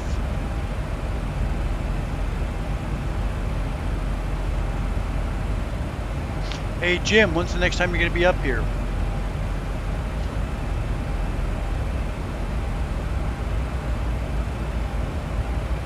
You'll be up here next week. Maybe you can do the world flight, some legs with me.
How Navigraph charts against VATSIM traffic. I thought they had that in here, and I can't remember. Let's go. How we do that? Let's try this. Let's go to weather. Let's go to info.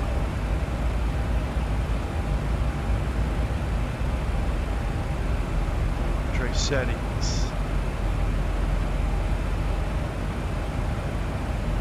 Navigraph was talking about getting traffic on their maps, and I don't know if they get VATSIM traffic on there yet. Hold on, I'm just going to figure this out. Jim, I'll be done with world flight by then. Sorry, but we can still get a flight in.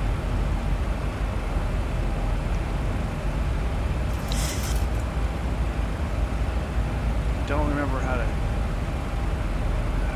Navigraph just so many. Let's go to weather. Here we go.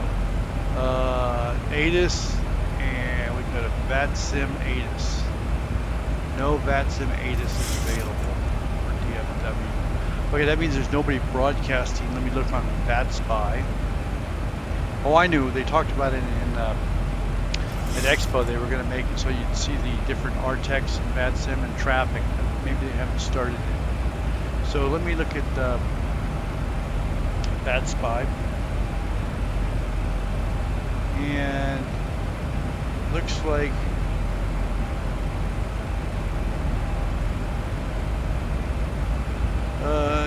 Dallas Love Field is on as far as tower, but DFW is not on yet.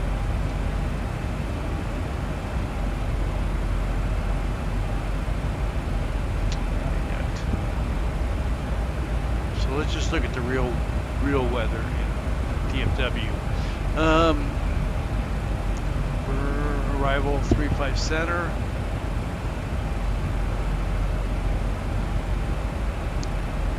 It's 13,400 foot, 150 wide.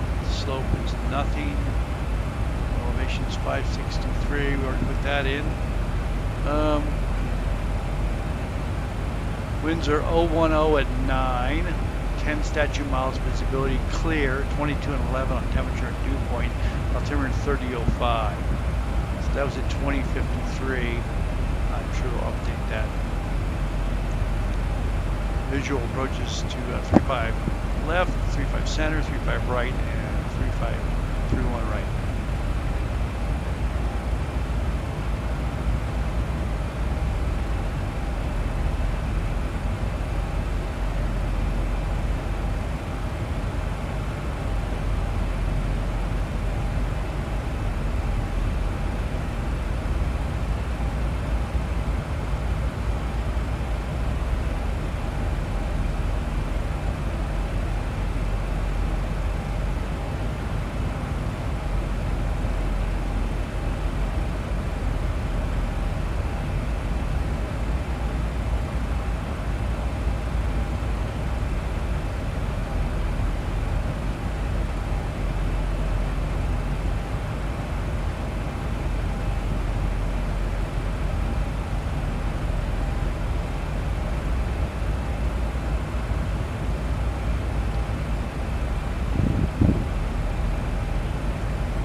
Nathan, how you doing, man? One of my buddies in San Diego.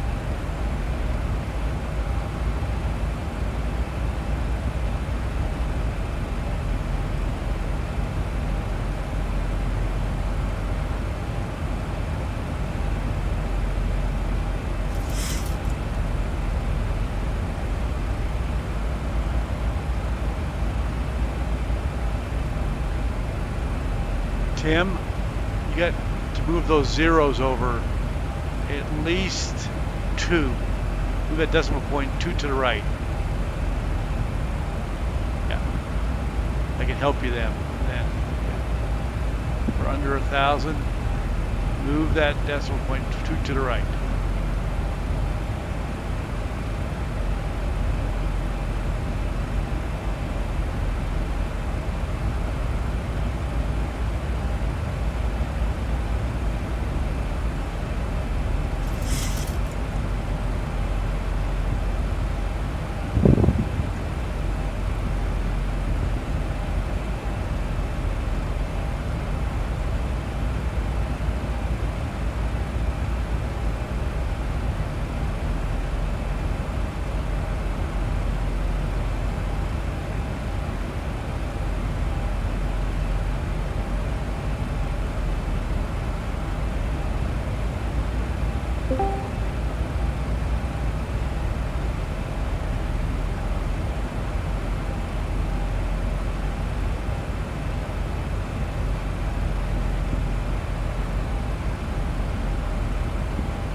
High speed, that's it, isn't it? Nathan? I couldn't remember. Was it high speed? I'm pretty sure it was.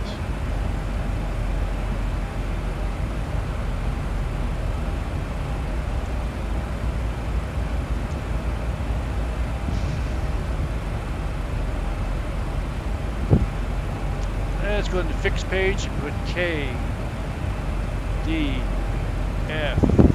KDFW. Put a nice 100-mile circle around there. 30-mile circle.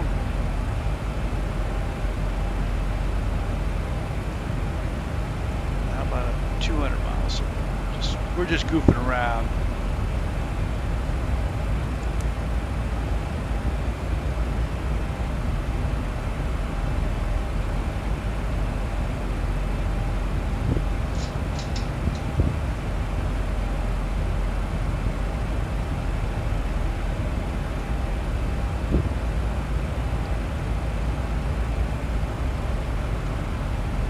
Yeah, it was high speed. I was trying to remember your call sign. High speed.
checking on my arrival here. See what it looks like.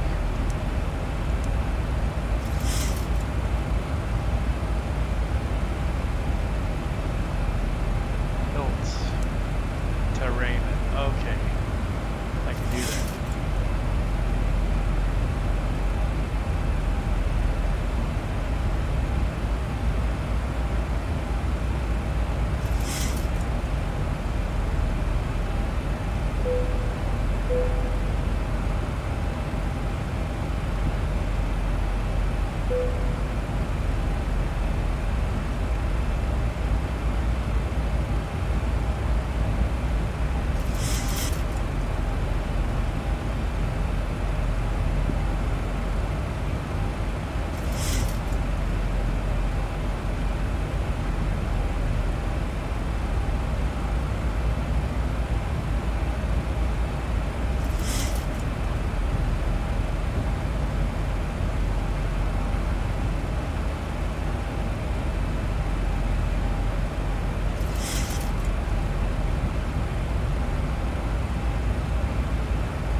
Playing around.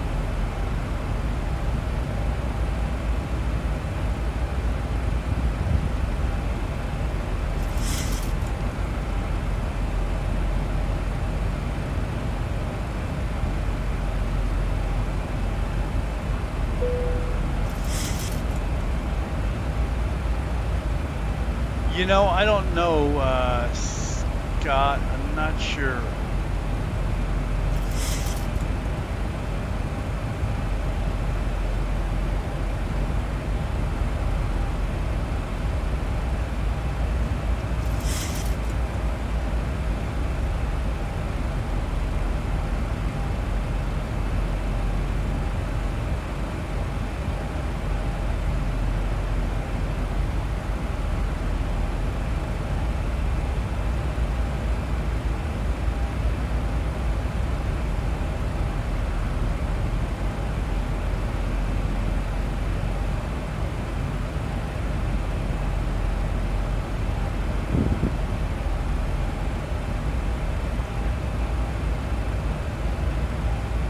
Top of descent, 50 minutes. I'll be right back. I'm going to go talk to crew services.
Okay, Otto did a good job.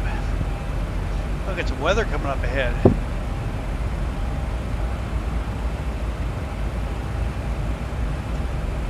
Yeah, get over to Galveston and up around Port Neches Groves. It's going to get a little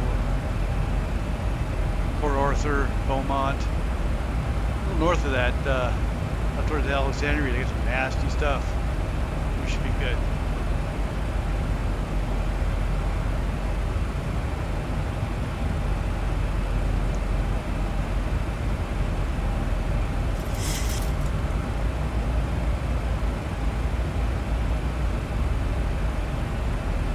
Tom, Sim's doing really good. See back, you know, it's got a couple little issues we're working on, but I think we're ready for world flight on Saturday. I think I'm doing 22 legs. My first day, Jordy?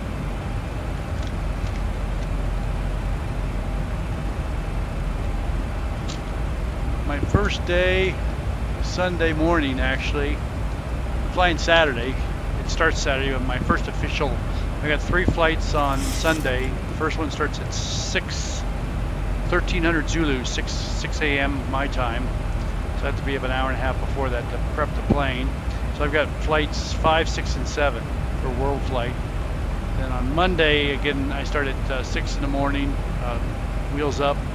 I got 3 flights, 10, 11, and 12. And then Tuesday, I got a bunch of them.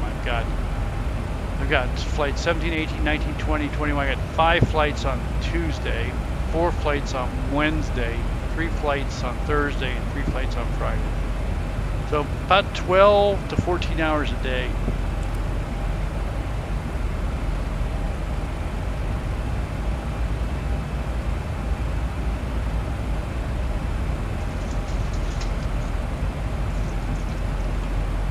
Ugh.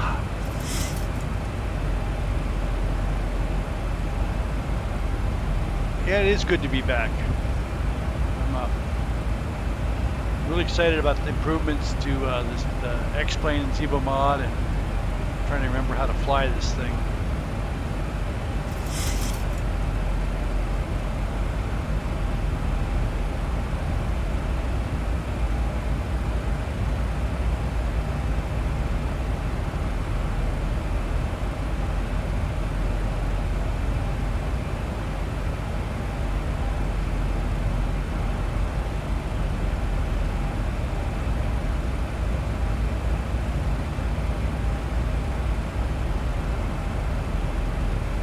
Yep, that's Otto. I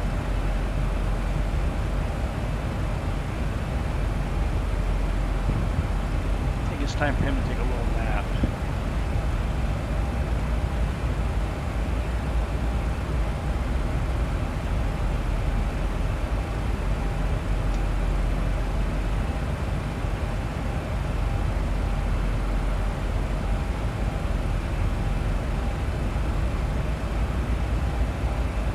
David, hello. I think Otto's going to take a little nap.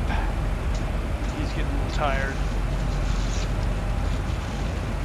He's been working hard. Let me see if I can get him off. Yeah, he needs to take a break. We'll bring him back later when we'll get ready to land.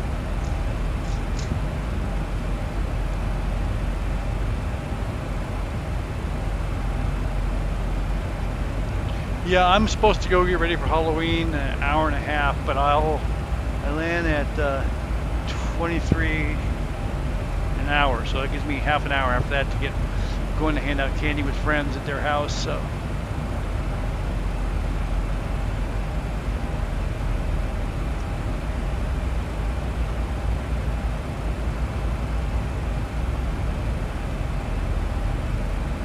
you know, high speed, I'm not using the X-plane Professional. I just use the regular out of the box vanilla X-plane. I have not bought the professional version, so I had to buy 4 copies of X-plane to run on all my computers to use this sim. For professional, I think you only need 1 copy, but I think it's $1,500. But I don't know how much more they bring to it. If I was using projectors, I'd probably get it.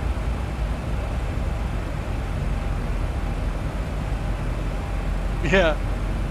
Yeah, he gave it back to me, Tim, and he's taking a nap over here. He's a little deflated now. Coming up on some clouds here. Pretty cool. The seatbelt sign is on. Please be seated and fasten your seatbelt. Can we go ahead and start service?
We've got SimLink working on a Navigraph, so now we see where we're located. Let's look at the RNAV approach.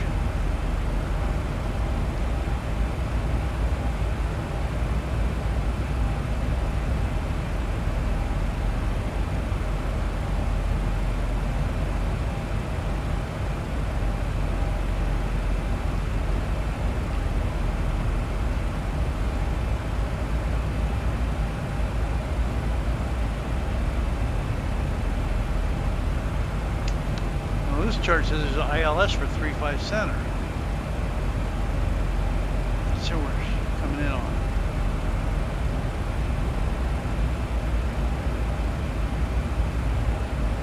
Yeah, ILS. Okay, I was wrong. That was the RNAV.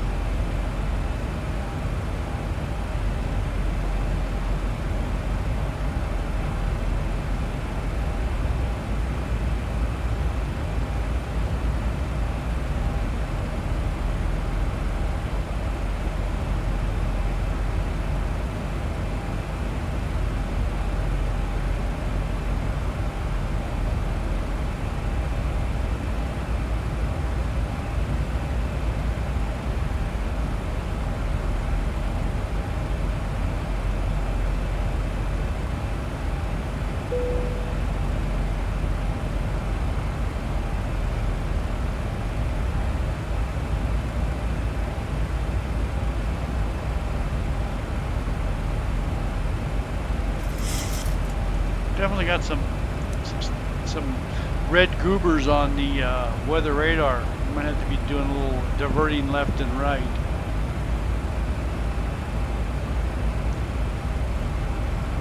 So Tom, you know, that's interesting. The list never ends. Some minor things, itsy bitsy little niddly things that don't amount to anything, but you know, it's every day is something. It's as good as it was when I shut it down. That's what's important. I'm pleased with the way the room is laid out. Got the screens in a much better position than they were before.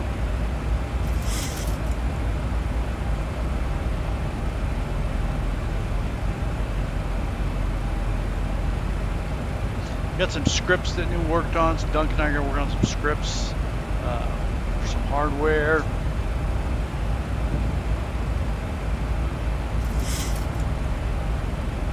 Wow, you can't see it out the front. Well, that front view, but for me, the clouds are just fabulous through the screen. When the camera looking through is very difficult to tell clouds.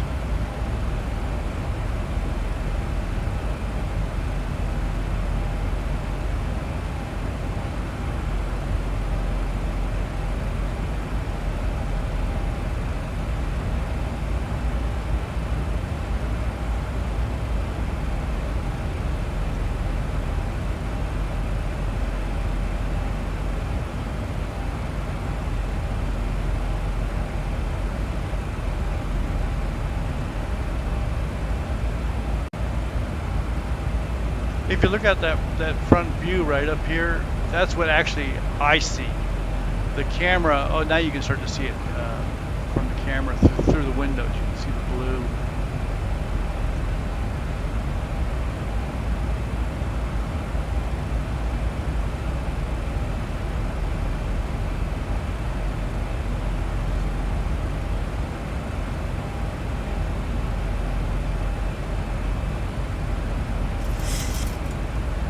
Yeah, you know, my skills with OBS are nothing but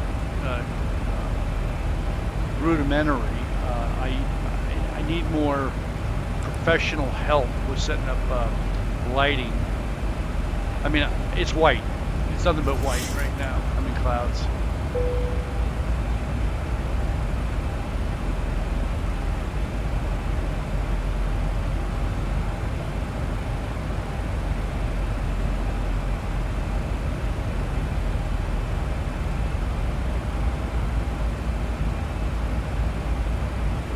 Again, it's all about the camera picking up the light in this cockpit, which is darker than the light on the screen, which is much brighter. So it tends to, the camera tends to pick up the light out there and turn things white.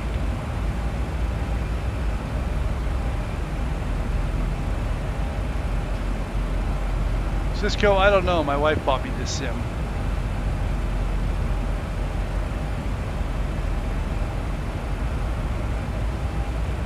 My first time on VATSIM was I was like a, oh my goodness, it was like I was an idiot. I had no clue what I was doing. I was lucky that I kind of fumbled through it. I'm starting to get my wheels back on.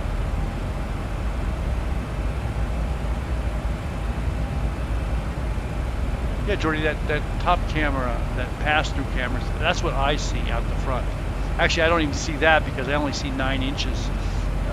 It's only 9 inches here. That's what I see. If I went outside the plane, that's what I would see. Right now, clouds. 80 miles for some red goobers. I'm going to have to divert around that mess. Or climb over it.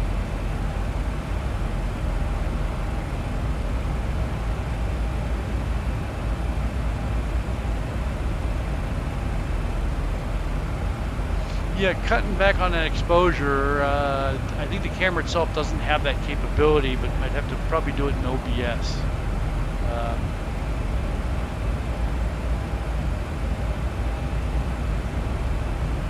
Let's see. Oh no, I can't. Here's the exposure. Let me try backing it off. I'm gonna mess with the exposure a little bit and see if it makes a difference. Here, I'm going to back down. See, there's shutter speed and ISO. And flicker, white balance, temperature, image, contrast, saturation, sharpness, hue. You know, I'll just get in here. I'll mess this all up.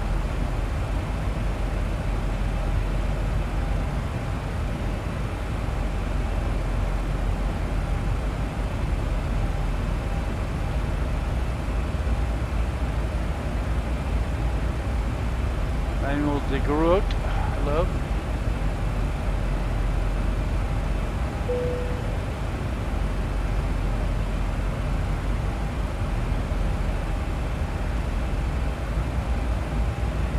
The data you see from the lower left, no, that is my FMC.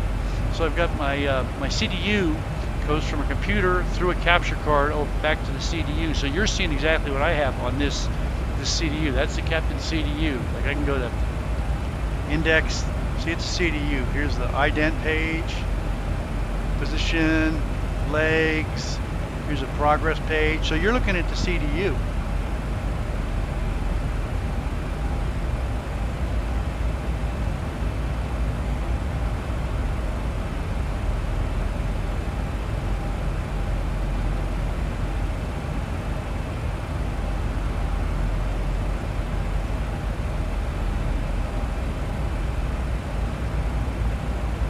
Actually turning the shutter speed up did do it. Look at that.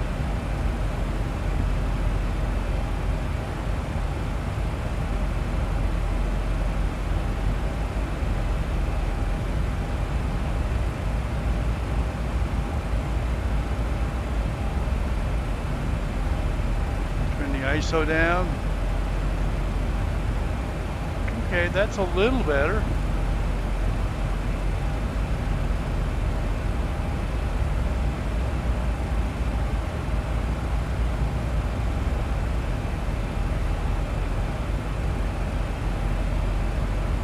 Okay, high speed over here, I've got Foreflight. This is just plain old ordinary Foreflight on this screen here. So not iPad. And here I have the electronic flight bag. Let me show you. This is the electronic flight bag that's in the plane. It's through Air Manager. I've got the EFB, and I also have Navigraph charts right here on this Microsoft Surface Pro. So I've got two computers running here.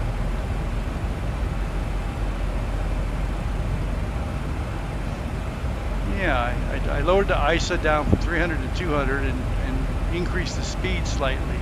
It makes it much darker here. Let me get the speed. I've got the speed back up. It makes it very white out there. So there's a compromise. I turned it down all the way.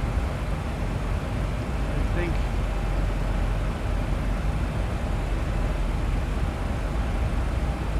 turn the ISA down.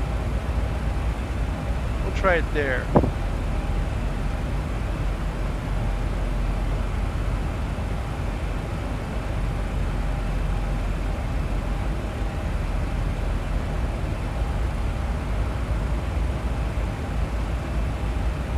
Top of descent is 200 miles at 2240 Zulu. We're looking at 20 minutes, 25 minutes, top of descent. Let's go to the descent page.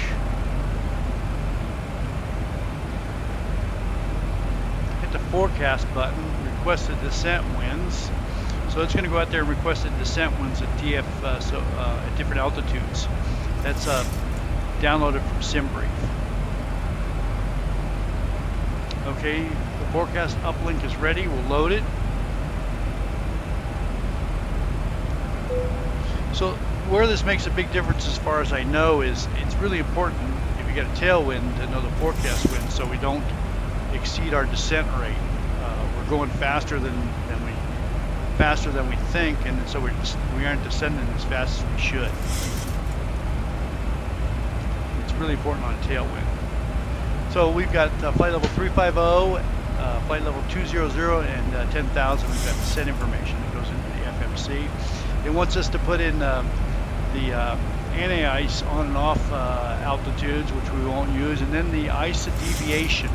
And our ISA deviation comes off the sheet, and I forget how to put it in, but let's see what the ISA deviation is. I can look it up at descent. Not the ISA average, but the ISA deviation at descent. I can look that up. Bear with me 1 second.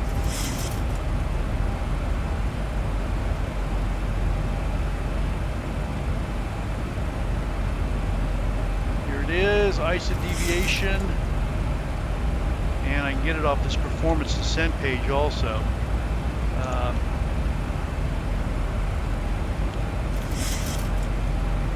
No, I can't. ISA deviation there. ISA average is in there, but not the ISA deviation. So on the descent, bear with me. Top of descent.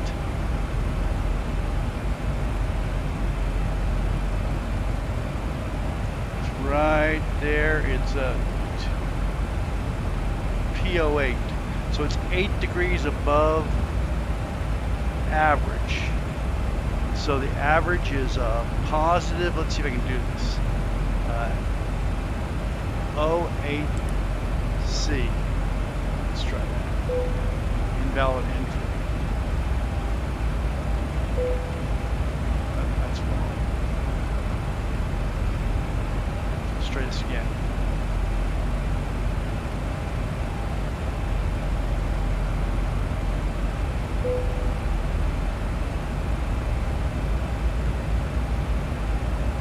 There we go. So I've got the ISA average deviation. I've got the descent information.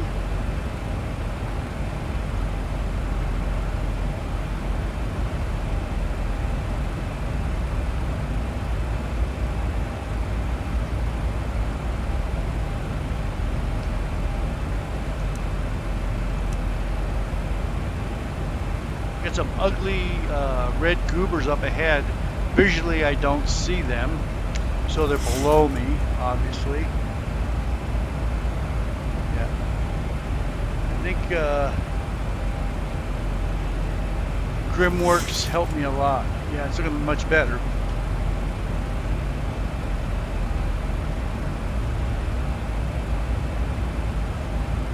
There's some big clouds over yonder that are above us, but below us, I think we're looking pretty good.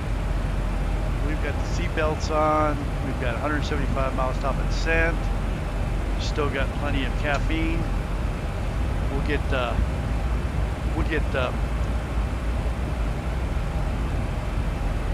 auto up here in a little while.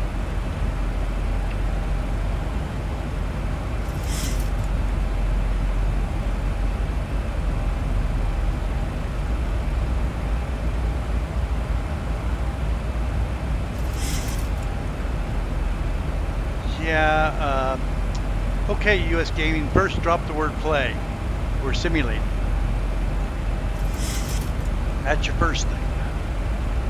And just keep going at it. You'll figure it out.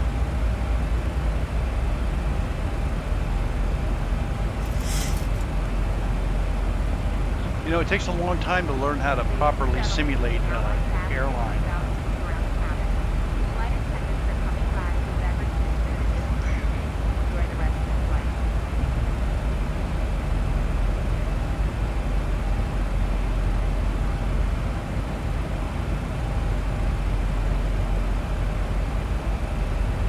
All I can suggest US Gaming is that go do some YouTubes, because our level of simulation and yours is, you know, it's like the difference between an automobile and an F1 race car. They're hard to, they're nothing in common besides they got four wheels. So, but you got to start somewhere, you know, that's, totally understand that.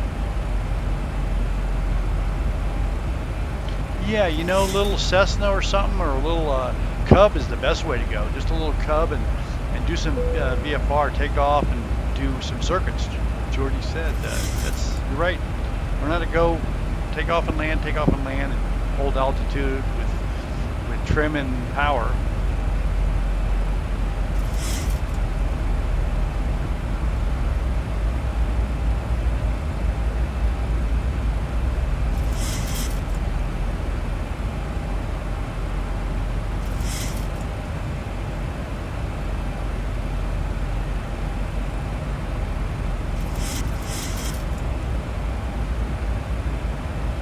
Well, you can see in the weather radar up there, right up here, looks like my shirt, and I'm not seeing that. That's definitely down below me.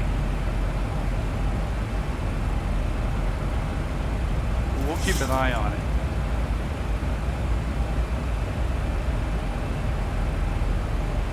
We'll be punching through this in a little bit. Just a little leading edge.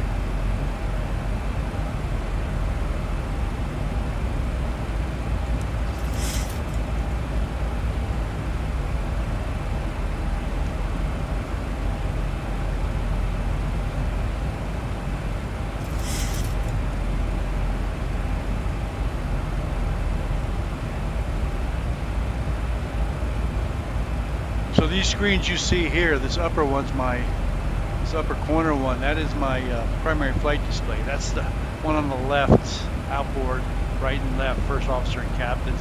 And then this is the nav display. And down here is the CDU. Up here is the out the front view. And up there is just flight info.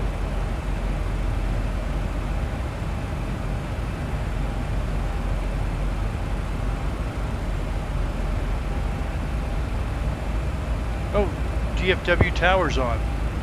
Dun, dun, dun, dun, dun, dun. 126.55.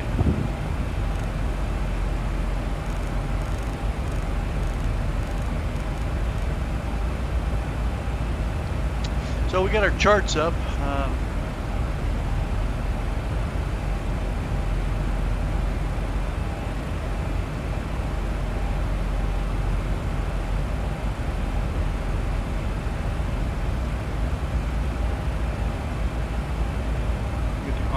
up. I'm not going to use the guard now. Let me get rid of this one.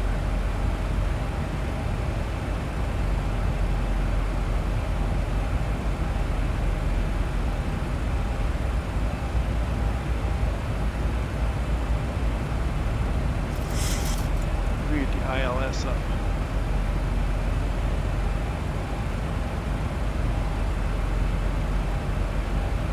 So we'll put the Winnie 8 over here.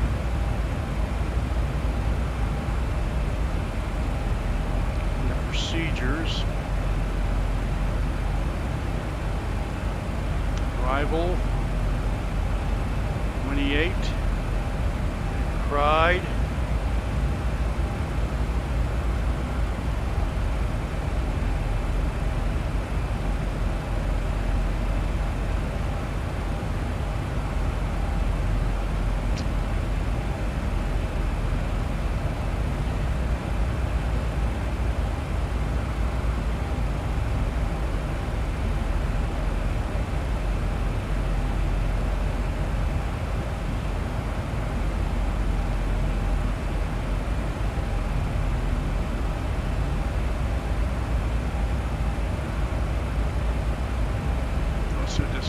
The Winnie here, the Winnie 4,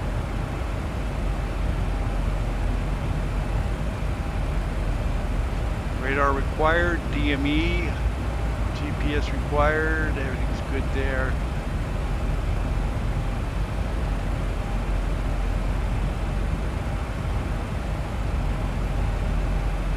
Got all our hold points, we got our restrictions set up.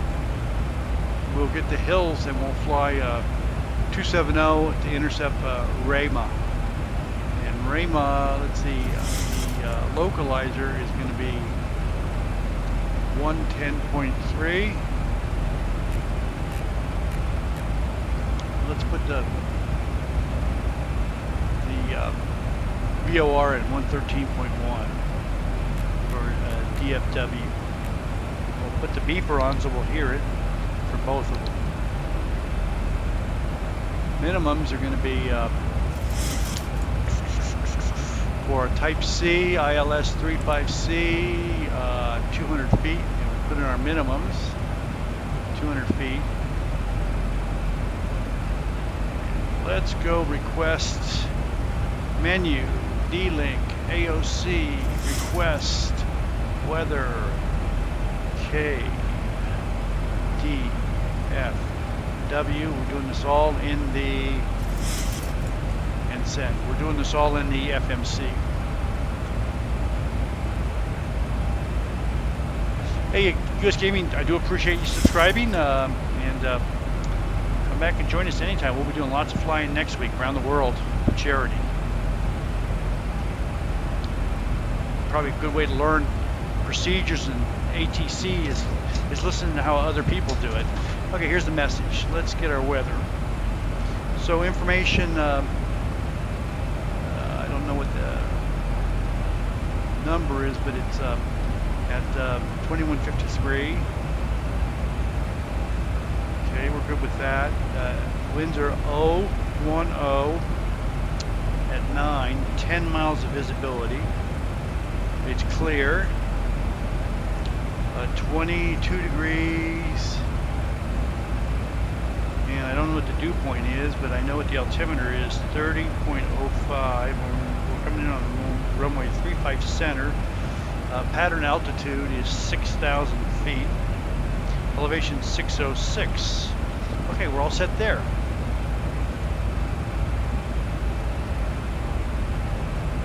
$100 miles to top of descent. And what we'll do is we'll set our top of descent and take us to hills at 6,000.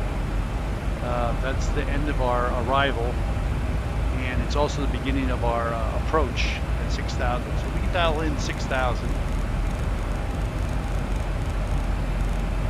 right there. Just bring the heading around, and we'll go to index. We'll do flaps 30, 142 is a reference VREF,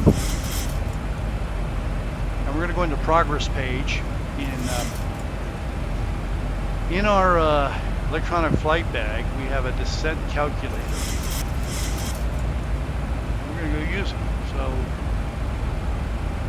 performance landing calculator.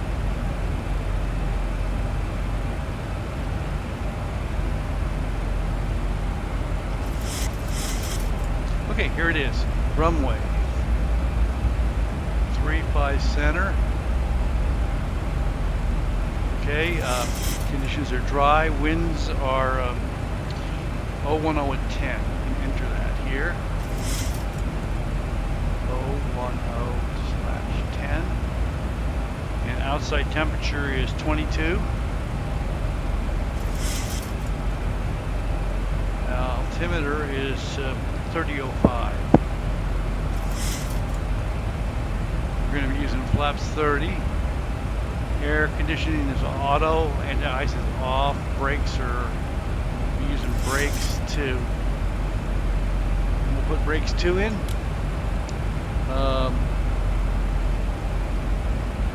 No credit. Okay, that is our. We picked up the 113.1 VOR for our DFW, and it's is it MMM? TTT --. So I'm running 5 PCs, 4 or 5. Each screen has its own PC with a 4090 video card, AMD 7800X3DR with a 4090. And then these screens in the plane have one computer with two small cards and 6-7 outputs, including the IRS up here. And then we have a computer for the server that tells all these screens. So we're running 5 computers, an iPad, and a Microsoft Surface Pro. All network connect with LAN cables. So we'll turn that off. We picked up the VOR way out. Do this fix at 50 miles. Our next one is going to be a 100-mile circle.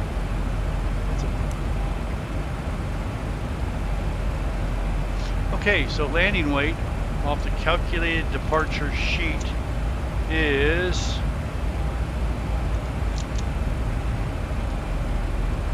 124,808. Add 5 to the BREF, and it's telling us we need brakes 2, and that'll take about half the runway. 142.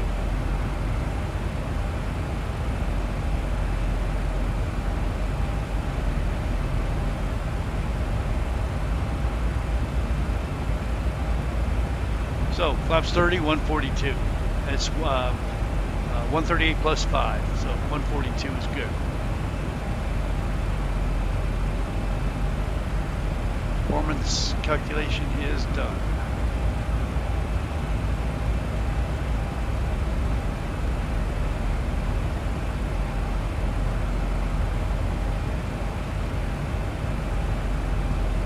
Gizmo, I'm back.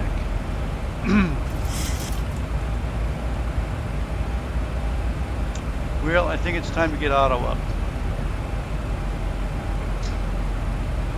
We need auto.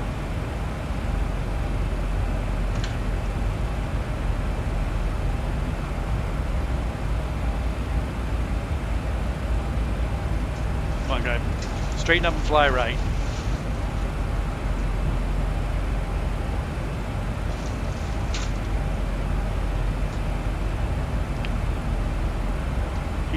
He's hamming it up over here.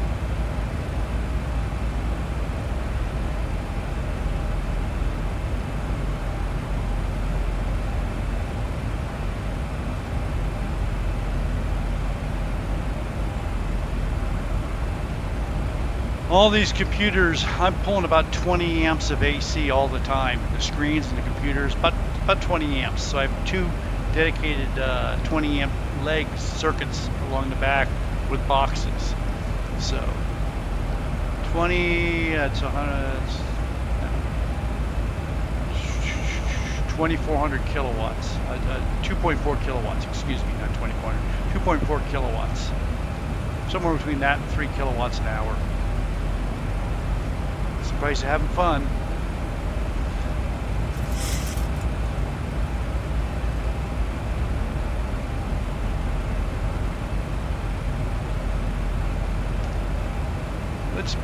Let's brief the arrival. So we're on the Winnie 4, and we've gone through all the charts. We're going to go ahead and hit the plan and walk through it. We're going to Cried, Braz, Pound, Barry, Winnie, Howdy, Berms, and we get to Hulse. That's the end of the arrival at 6,000. And if we go out just a little bit, you'll see Raymond is the first waypoint at 6,000 feet on the approach. So we'll just connect the two in just a second, but the chart tells us we have to fly 270 when we get to Hiltz, and ATC will vector us towards the approach. And just in case, we have DFW East Tower on at 126.55. We'll call them when we turn in. No, I'm not going to run. Hey, Liquor CEO. Chuck, Charles. Yeah, you like him? CEO is from Las Vegas. He's been with us for a while.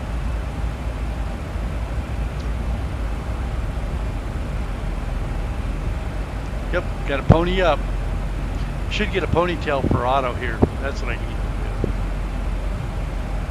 No, not going to switch to 2024, although I could. You know, it's taken so long to get this up and running, and I want to get it running really good. And wait till 2024 comes out. And I'll be honest with you, I'm perfectly happy with what I got. The performance on this thing is fabulous.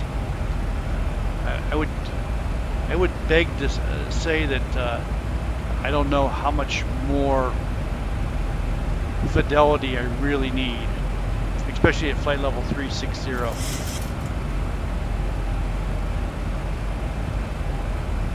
We're bouncing around a little bit here, speed-wise, I mean altitude-wise. 46 miles top of descent.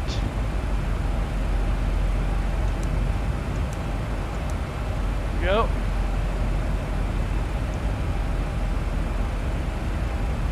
You know, there's a big trade-off between the two. It's an argument. You know, it's the Ford Chevy argument. It's the Democrat Republican argument. It's the, you know, potato argument. Everybody's sim is different. And I really hate to bash. There isn't a sim I haven't had.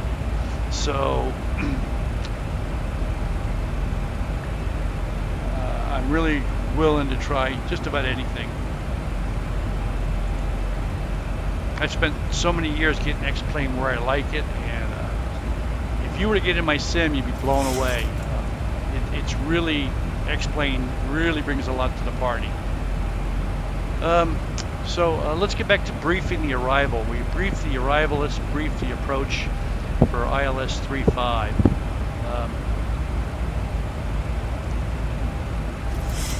So the localizer is 110.3. We'll drop that in there. We got the VOR over there. Approach course is 356. Let's dial that in.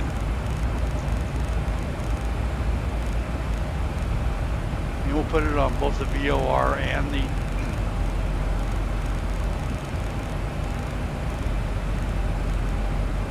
.356. So see the angle.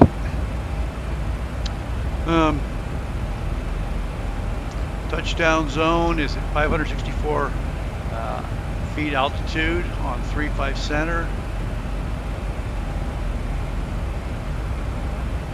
We got a digital ATIS.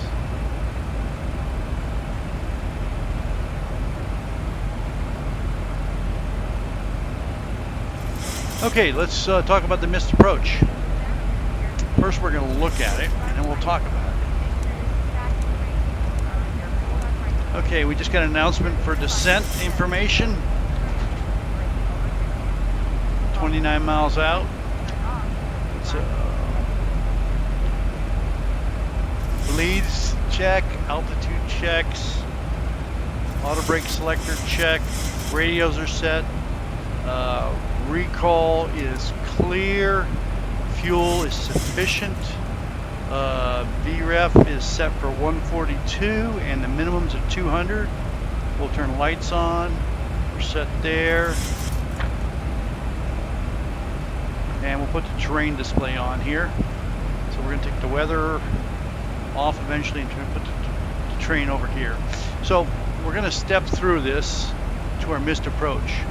So we're coming in to the runway, and if we miss, we fly straight out to Boise at 3,000 feet, and off the chart it says missed approach, climb to 3,000 on the Tango VOR, 356 degrees, which is the same as the course, so it's straight out to Boise and hold. Okay, we brief the mist. We've got the frequencies, 3% descent rate. Let's brief the taxi now. So we're going to land on 35 center and exit on one of the M's, M1 or M2, and go up to Echo Juliet. So the taxi is going to be Mike 1 or 2 and Echo Juliet, cross Echo Juliet, and we're going to Alpha, I'm sorry, we're going to Charlie 30 today. To Charlie 30.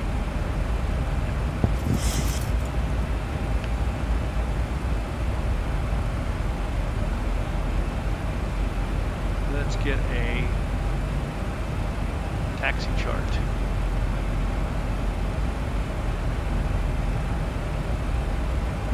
Gates, parking gates. There we go. Parking gates in there.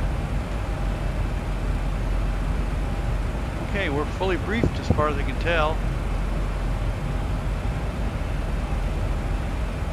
And 10 miles top of descent. Go back to plane, map. Should start descending on its own.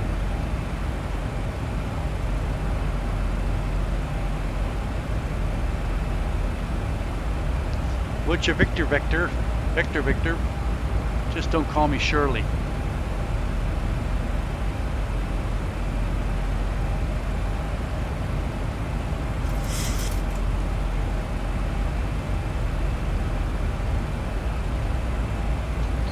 I better turn Otto around for the landing, because I definitely rely on him. Important guy to have in the plane. Put your foot back up here, Otto. No, don't look that way. Do your job. We should put a seatbelt on this guy. There you go. Okay, Otto's all set. And we're starting our descent. Lieutenant notified. Ladies and gentlemen, we're starting our descent into DFW. At this time, we ask you order that last double drink, so we can get you all wired up for the landing. Thank you.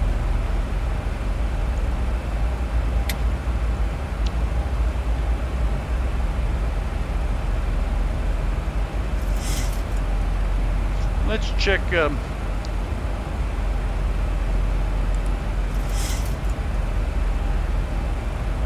Oh, the DFW's got an ATIS. Let's go listen to it. 135.925.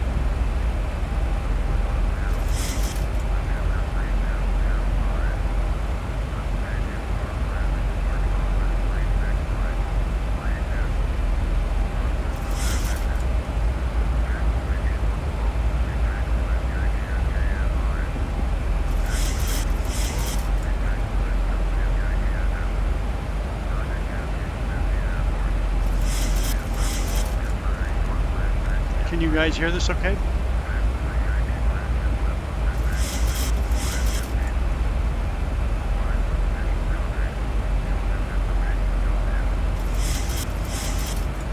Julia.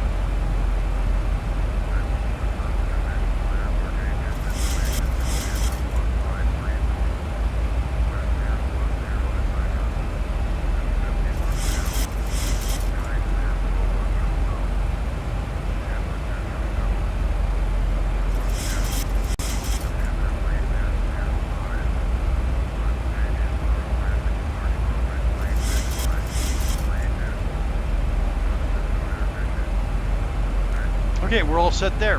Hopefully you can hear that. Where was I? We got the ATIS. We only have tower.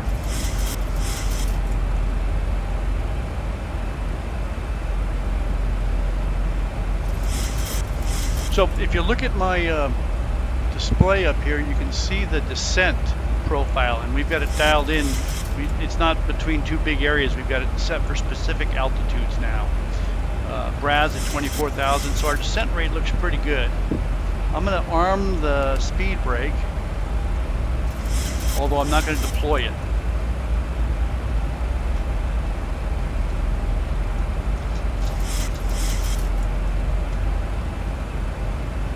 Change this fixed to a 30 mile, 50 mile now. I'm sorry, we'll put a 10 mile in. So what we're doing is putting circles around the runway. We've got a 50, 30, and a 10 mile circle. And the reason we're doing this, they're just fixes to give us a visual representation of, so we can intercept the runway visually if we lose some type of navigation. We still have a visual representation. I see a plane out there. Let's go to VatSpy and see who's coming in here.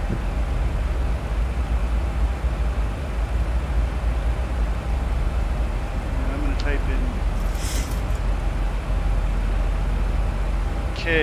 KDFW, and it's me next. There's some guys leaving, but I'm looking on VatSpy. Looking good, guys. No, I'm not a pilot, but I did stay at Holiday Inn Express last night. Everything I learned just from reading books. Ghost Runner 21, good to see you.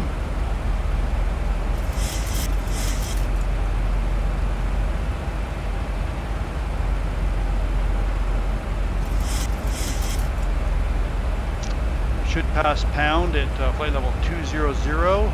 Speeds drop to 290.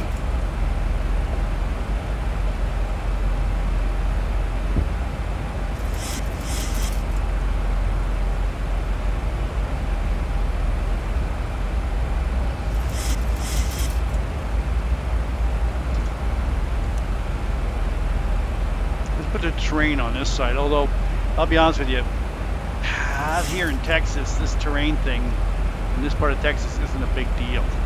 Pretty flat, and it's visual.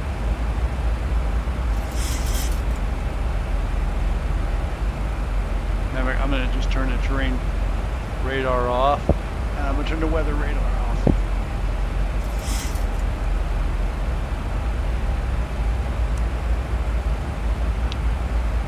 Okay, the next waypoint is Barry at 13,000, and you can see we're intercepting it nicely. That's all that we're worried about is the proper descent rate. If you look at this, the main thing to watch is over on the nav display here. You can see it in my up here. This little bar on the far right, it's the RNP, ANP. It tells you how far off you need to be or what the plane's doing. So it's dialed right in exactly where it needs to be. We're going to pitch up a little bit now, I think. So we're pitching, controlling our speed and descent rate with speed and trim.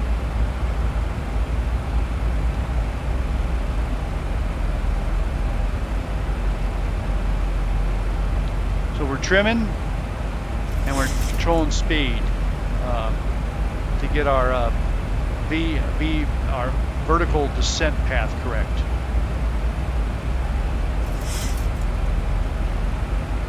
In the best world, we'd be all the way back to idle and just using trim to keep us at the proper speed and the right descent. That's what we want to do. DFW is 72 miles out. Let's look at the progress page. Barry's 20 miles out. We'll be there in 2 minutes. DFW is 78 miles out.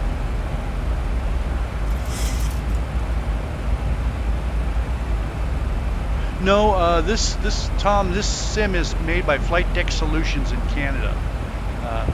Except the throttle, the motorized throttle, is from Flight Sim Center in Italy. The seats came out of Junker planes in the desert. The rest of it's Flightdeck Solutions. Bought the screens at Costco, all 3 of the 82-inch screens. I built all the computers, except for the iPad and the Microsoft Surface Pro. I built all the computers.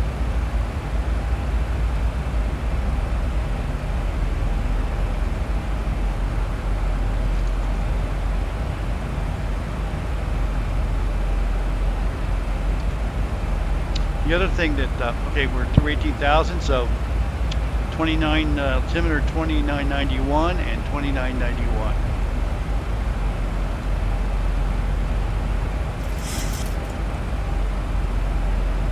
Some people turn the lights on at 18,000, some at 10,000. I turn mine on at 10,000.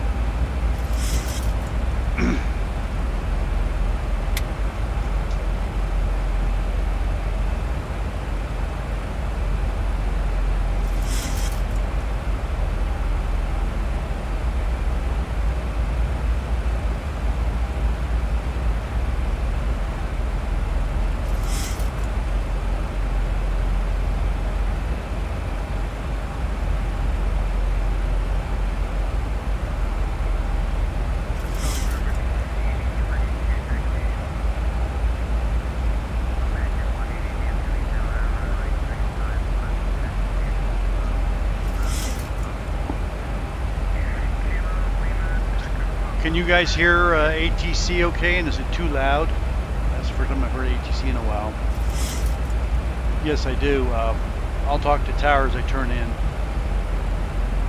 Yeah, all my gauges, good thing, good point there, Jordy. All my gauges are mechanical gauges from Flight Illusions in the Netherlands. All the gauges. They're all motorized. So ATC sound, it's quiet. ATC was quiet.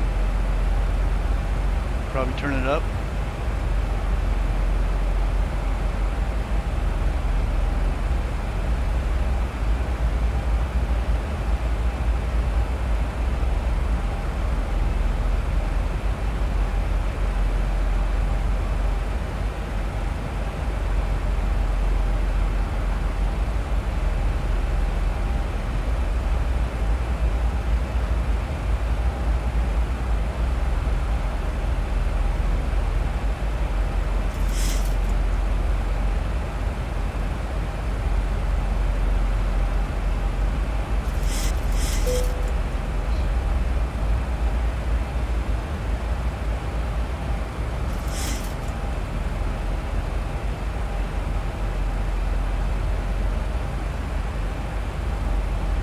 See what I can do here.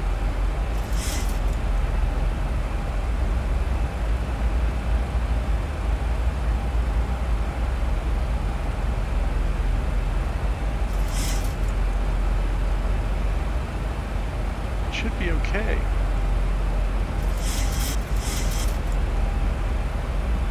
Let's turn it up. Okay, let's try it there.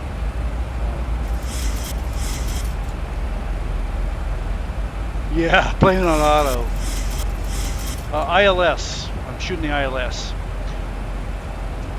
Drag required. I'm going to slow her down. Get my head back in the game here.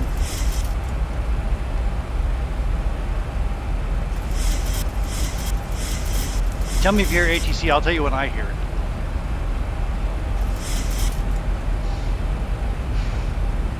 Okay. Armed.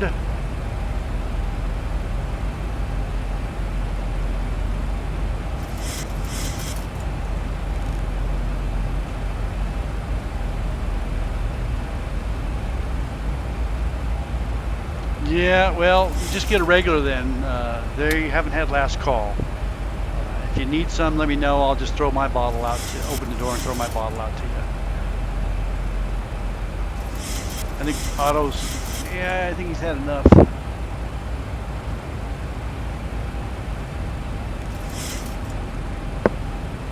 $41 miles in. 250 knots, 10,000. We'll give it a little bit of speed brake. Just a tash of speed brake.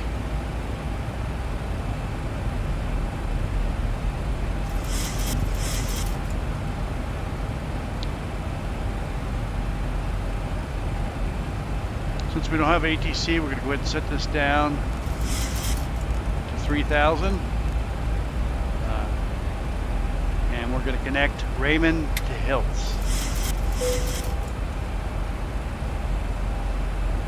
So we don't have any discontinuities.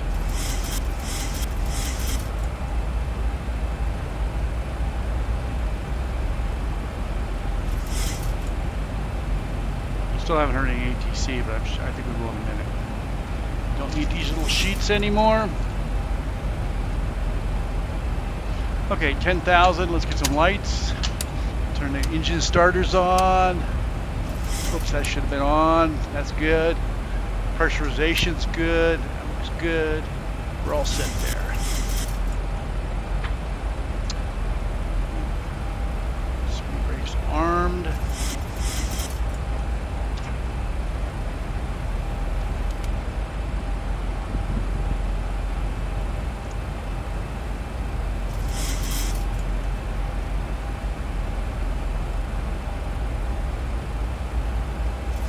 Excuse me. 10,000.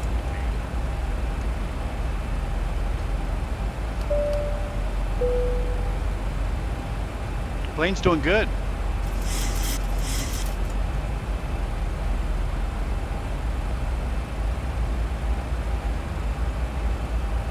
And Delta American 180 at Echo Papa, ready for departure. Did you hear that? American 180, wind 010 at 9, RNAV Echo, runway 35 left, clear to take off. RNAV Echo, Should be able to hear that ATC take off, now. American 180.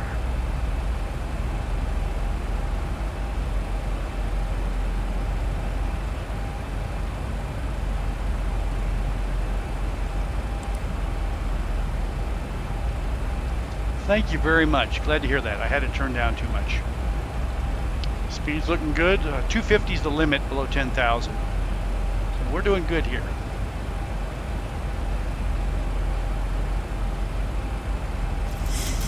And the other reason I put the circles around the airport is to remind me at 30 miles to be below 10,000 feet, 250 knots. At 10 miles to be flaps maneuvering speed. I put a 5 mile flaps down, gear down, 3 mile fully configured, ready to land.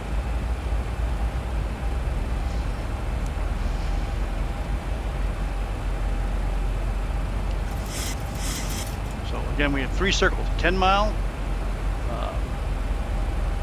flaps up maneuvering speed, a little bit of starting to creep up on speed. We're going to hold 6,000 for a while here, 10 miles.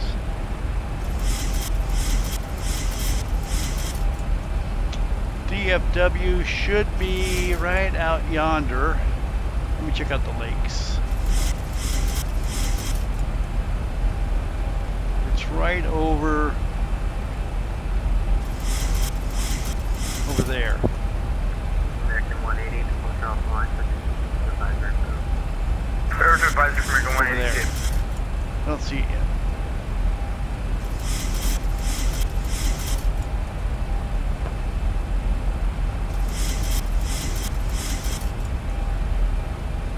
Yeah, that's a real guy working that. Those are real those are guys on VATSIM. So we have a tower guy only.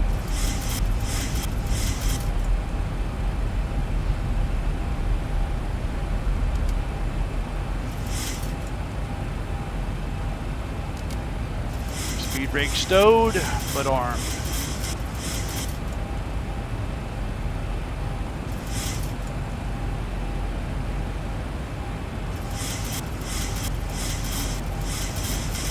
Okay, we can do that.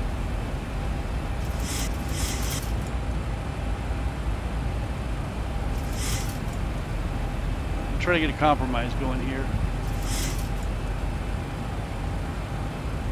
Oscar? No, he's fine. He's paying attention. Right there. Okay, there's my ILS beeper, and that should be dot dot dot dash dash dot dot dot dash dash dot. That's it. You got it. Got the frequency. So I'm going to push the approach button, so it'll grab the localizer now that it's alive, and the VOR localizer should come alive. Okay, we're on signal channel, and we're turning towards it. Runway in sight.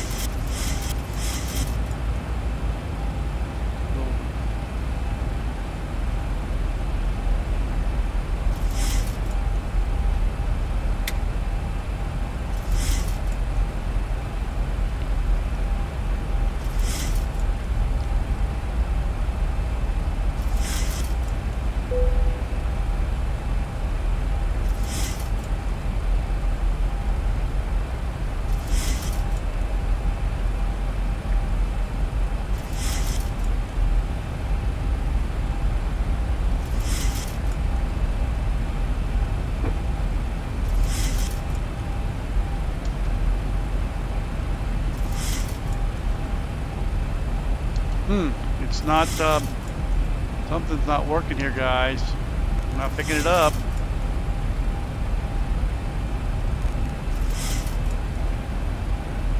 Not picking it up. Okay, I'm flying manual.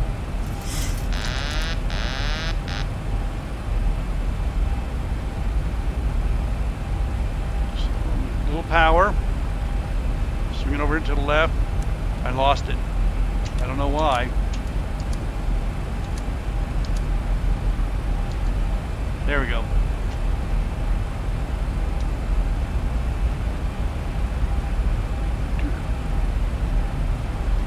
Let's go heading select.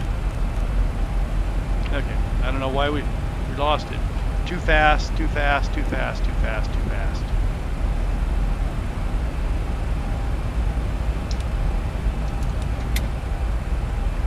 I'm gonna take this manual. I'm tired of screwing around.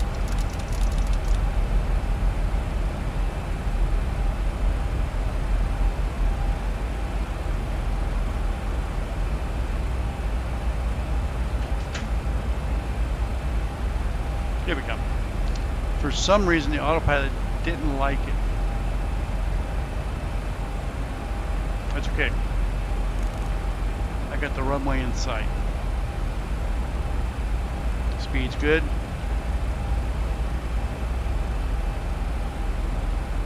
Let's call him. DFW Tower, American 1, 12 miles out, inbound for 35 center at 3,400.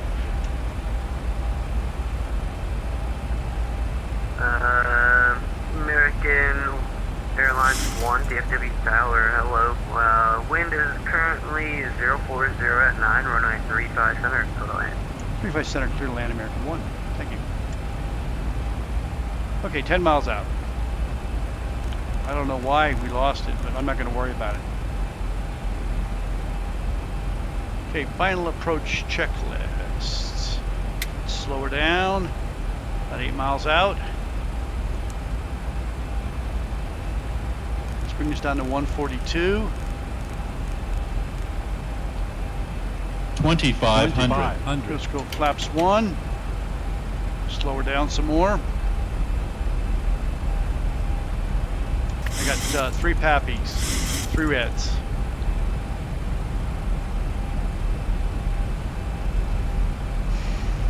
I can get the gear down, slow her down some more. Yeah, it's coming down. Arm to speed brake. I don't like this. I don't like losing that ILS. It happened in Chicago the other day and I didn't like it. I don't know what's going on there. Okay, got 3 reds. Flaps 2.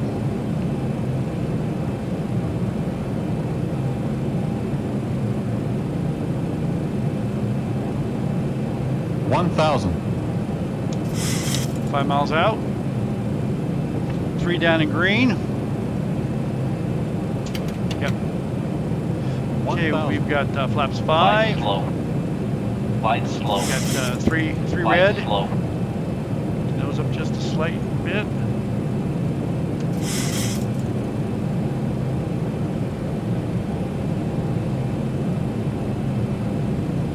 Flight slow. Flight Okay, slow. let's go flaps 10. Flight slow. Flight slow. 500. Flight slow. Flaps Flight 15. slow. We Flight got 3 slow. reds. Up to 25. And flaps 30. We got 2 reds. 1 red coming down. 2 reds. 145. Final approach checklist. 3 down in green. Flaps 30. 10 to notify. Runway clear. Clear to land.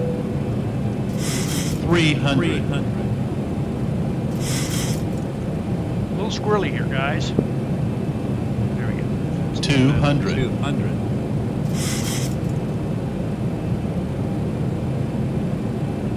100. 50. 40. 30. 20. Back 10. on it. Little bounce, that's okay. Nose down. Spoilers fully retracted, that's good. Auto brakes on.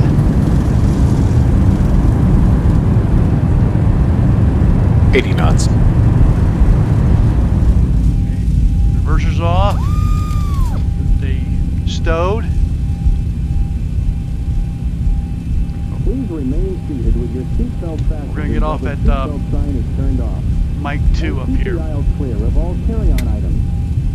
Take a moment to check your seat back pocket for any personal items, like tablets and cell phones. Okay, 50 knots, When you open the exiting overhead left. compartment, be careful, as items may have moved in flight. Welcome, ladies and gentlemen. And thank you Tower for America choosing 1 is American vacated Airlines. left from 35 center at Mike 3 for gate Charlie 30. Get up. Check around your seat, ready for American Airlines 1, taxi parking via Mike, Echo Juliet, cross runway 35 left at Echo Juliet, Lima, Kilo 8 to parking. Echo Juliet, cross 35 left, Echo Juliet, Lima, Kilo to the gate. Thank you. Have a great day. Okay, we're gonna go up to Echo Juliet that way. Let's get that APU fired up. Turn those off, turn that on. Get that transponder on TA. We'll leave those landing lights on until we cross that other active. Auto brakes, stow those flaps. We don't need window heat and probes.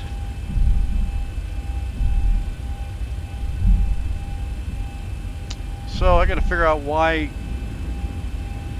my ILS didn't work right. I got to rerun this ILS and DFW tomorrow. We turn this off. We don't need it.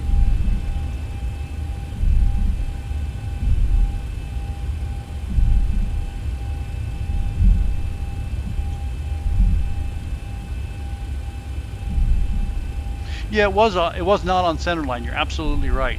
I remember what you see down the middle and what I see are two different things, but you're right. I was not on the center line. Okay,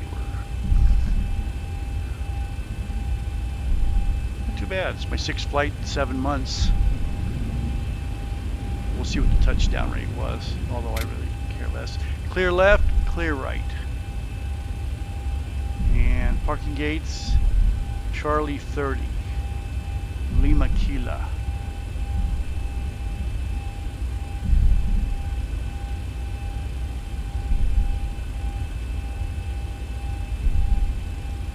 This is Lima. Go to Kila, hang a left.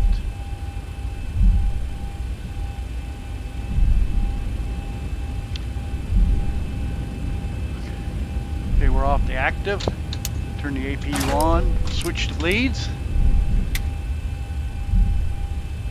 Clear left, clear right. Turn off auto.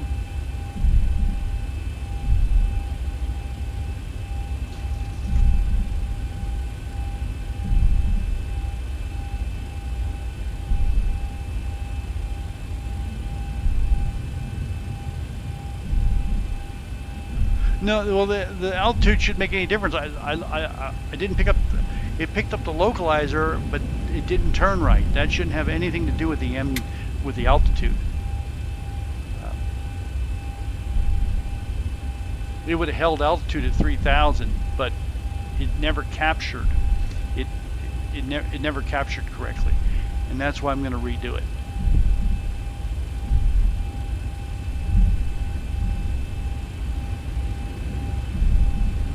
But I will look at that. Hey Jim, yeah, it was okay. I'll play it back here. I'm gonna stop. My wife's saying I've got about 15-20 minutes, so I'm gonna stop here and play it back. See what it looks like.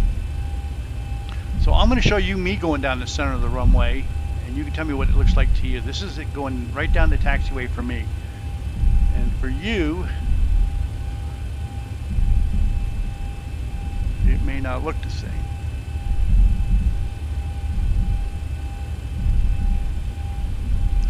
Spinner.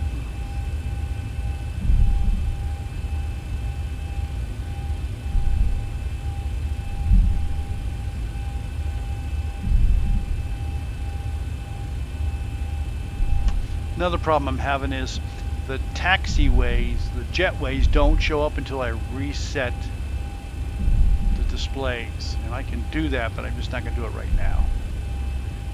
Let's turn right in here.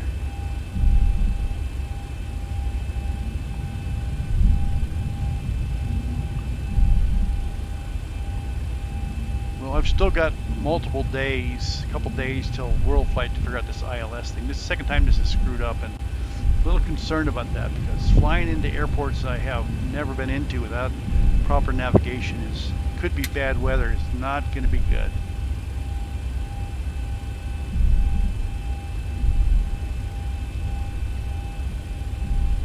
Yank it right in here. Lights off. See our little guy up there? Giving us hand signals. Marshaller.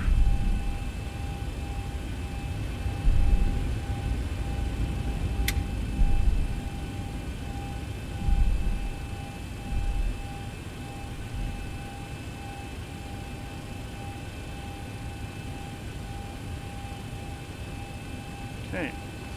Parking brake set. APU on. Kill the engines. Transponder off. Let's open up some ground services, doors.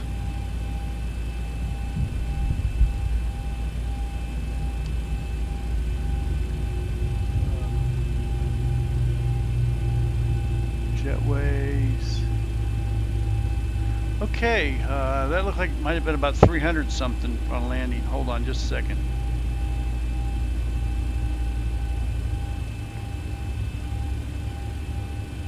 Let's go see what our A car shows us. We touched down at 403. Didn't break anything. Let me file my PIREP, but it wasn't that pretty. Let me see if I can replay it for you. Okay, I'm going to stop that. I'm going to disconnect from VATSIM. Okay, my checklist. Kick the brakes off and set the chocks first. Okay, let's set this off. Set the chocks. Okay. They're open. Seat belts off. Exterior lights. Turn off the APU. Oh, I need ground power. GPU, ground power, APU off. Off, off, off, off. That off. We'll turn the hydraulics off. Emergency lighting is there. You know, the damper is off. Open that. Okay. Flaps, transponder, weather radar, parking brake, transponder. Collision, passenger signs, fuel pumps, electrical, window heats, chocks in place, IRS switches off. Lead air panel set. Open that. Okay, let's go see if we can. Yeah, I'm done with him. Let's see if I can replay this. Bear with me. Let me see if I can replay this for you. I don't know if you'll be able to see it or not. We're gonna give it a try. So let's go. Bear with me.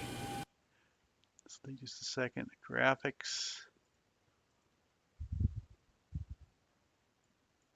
Hopefully you'll be able to see this.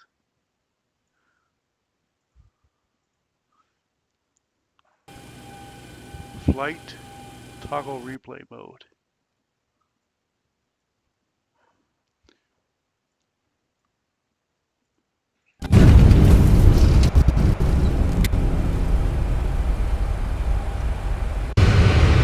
Okay, there we go. Hold on, let me see if I can go max here. Bear with me 1 second. Let me see if I can make this bigger. It says front. Turn off full screen.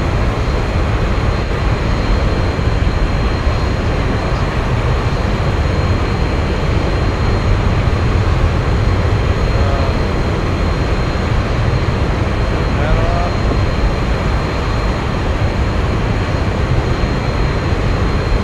Let me turn this off for a second.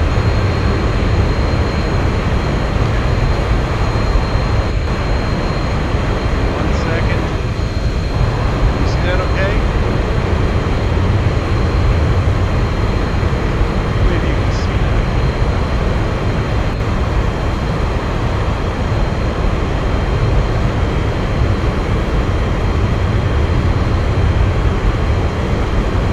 Let's go a little farther into it.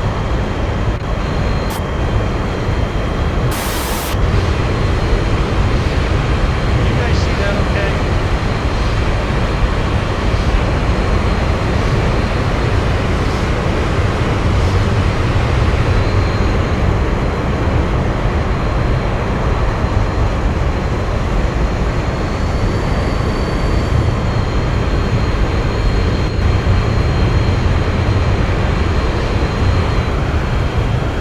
There's rudder.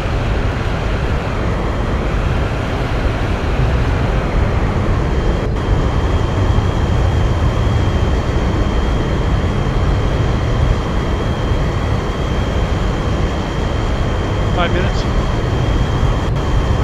5 minutes.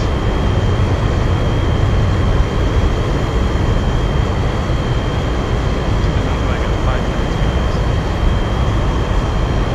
Where's the gear? Where's the gear now? So I'm hand flying. I'm tail off all over the place.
call it a day. I got to go Halloweening. I got 5 minutes.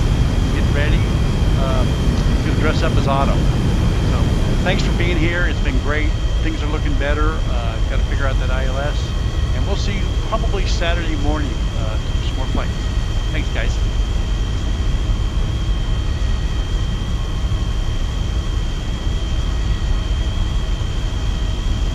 Oh, and Otto says bye.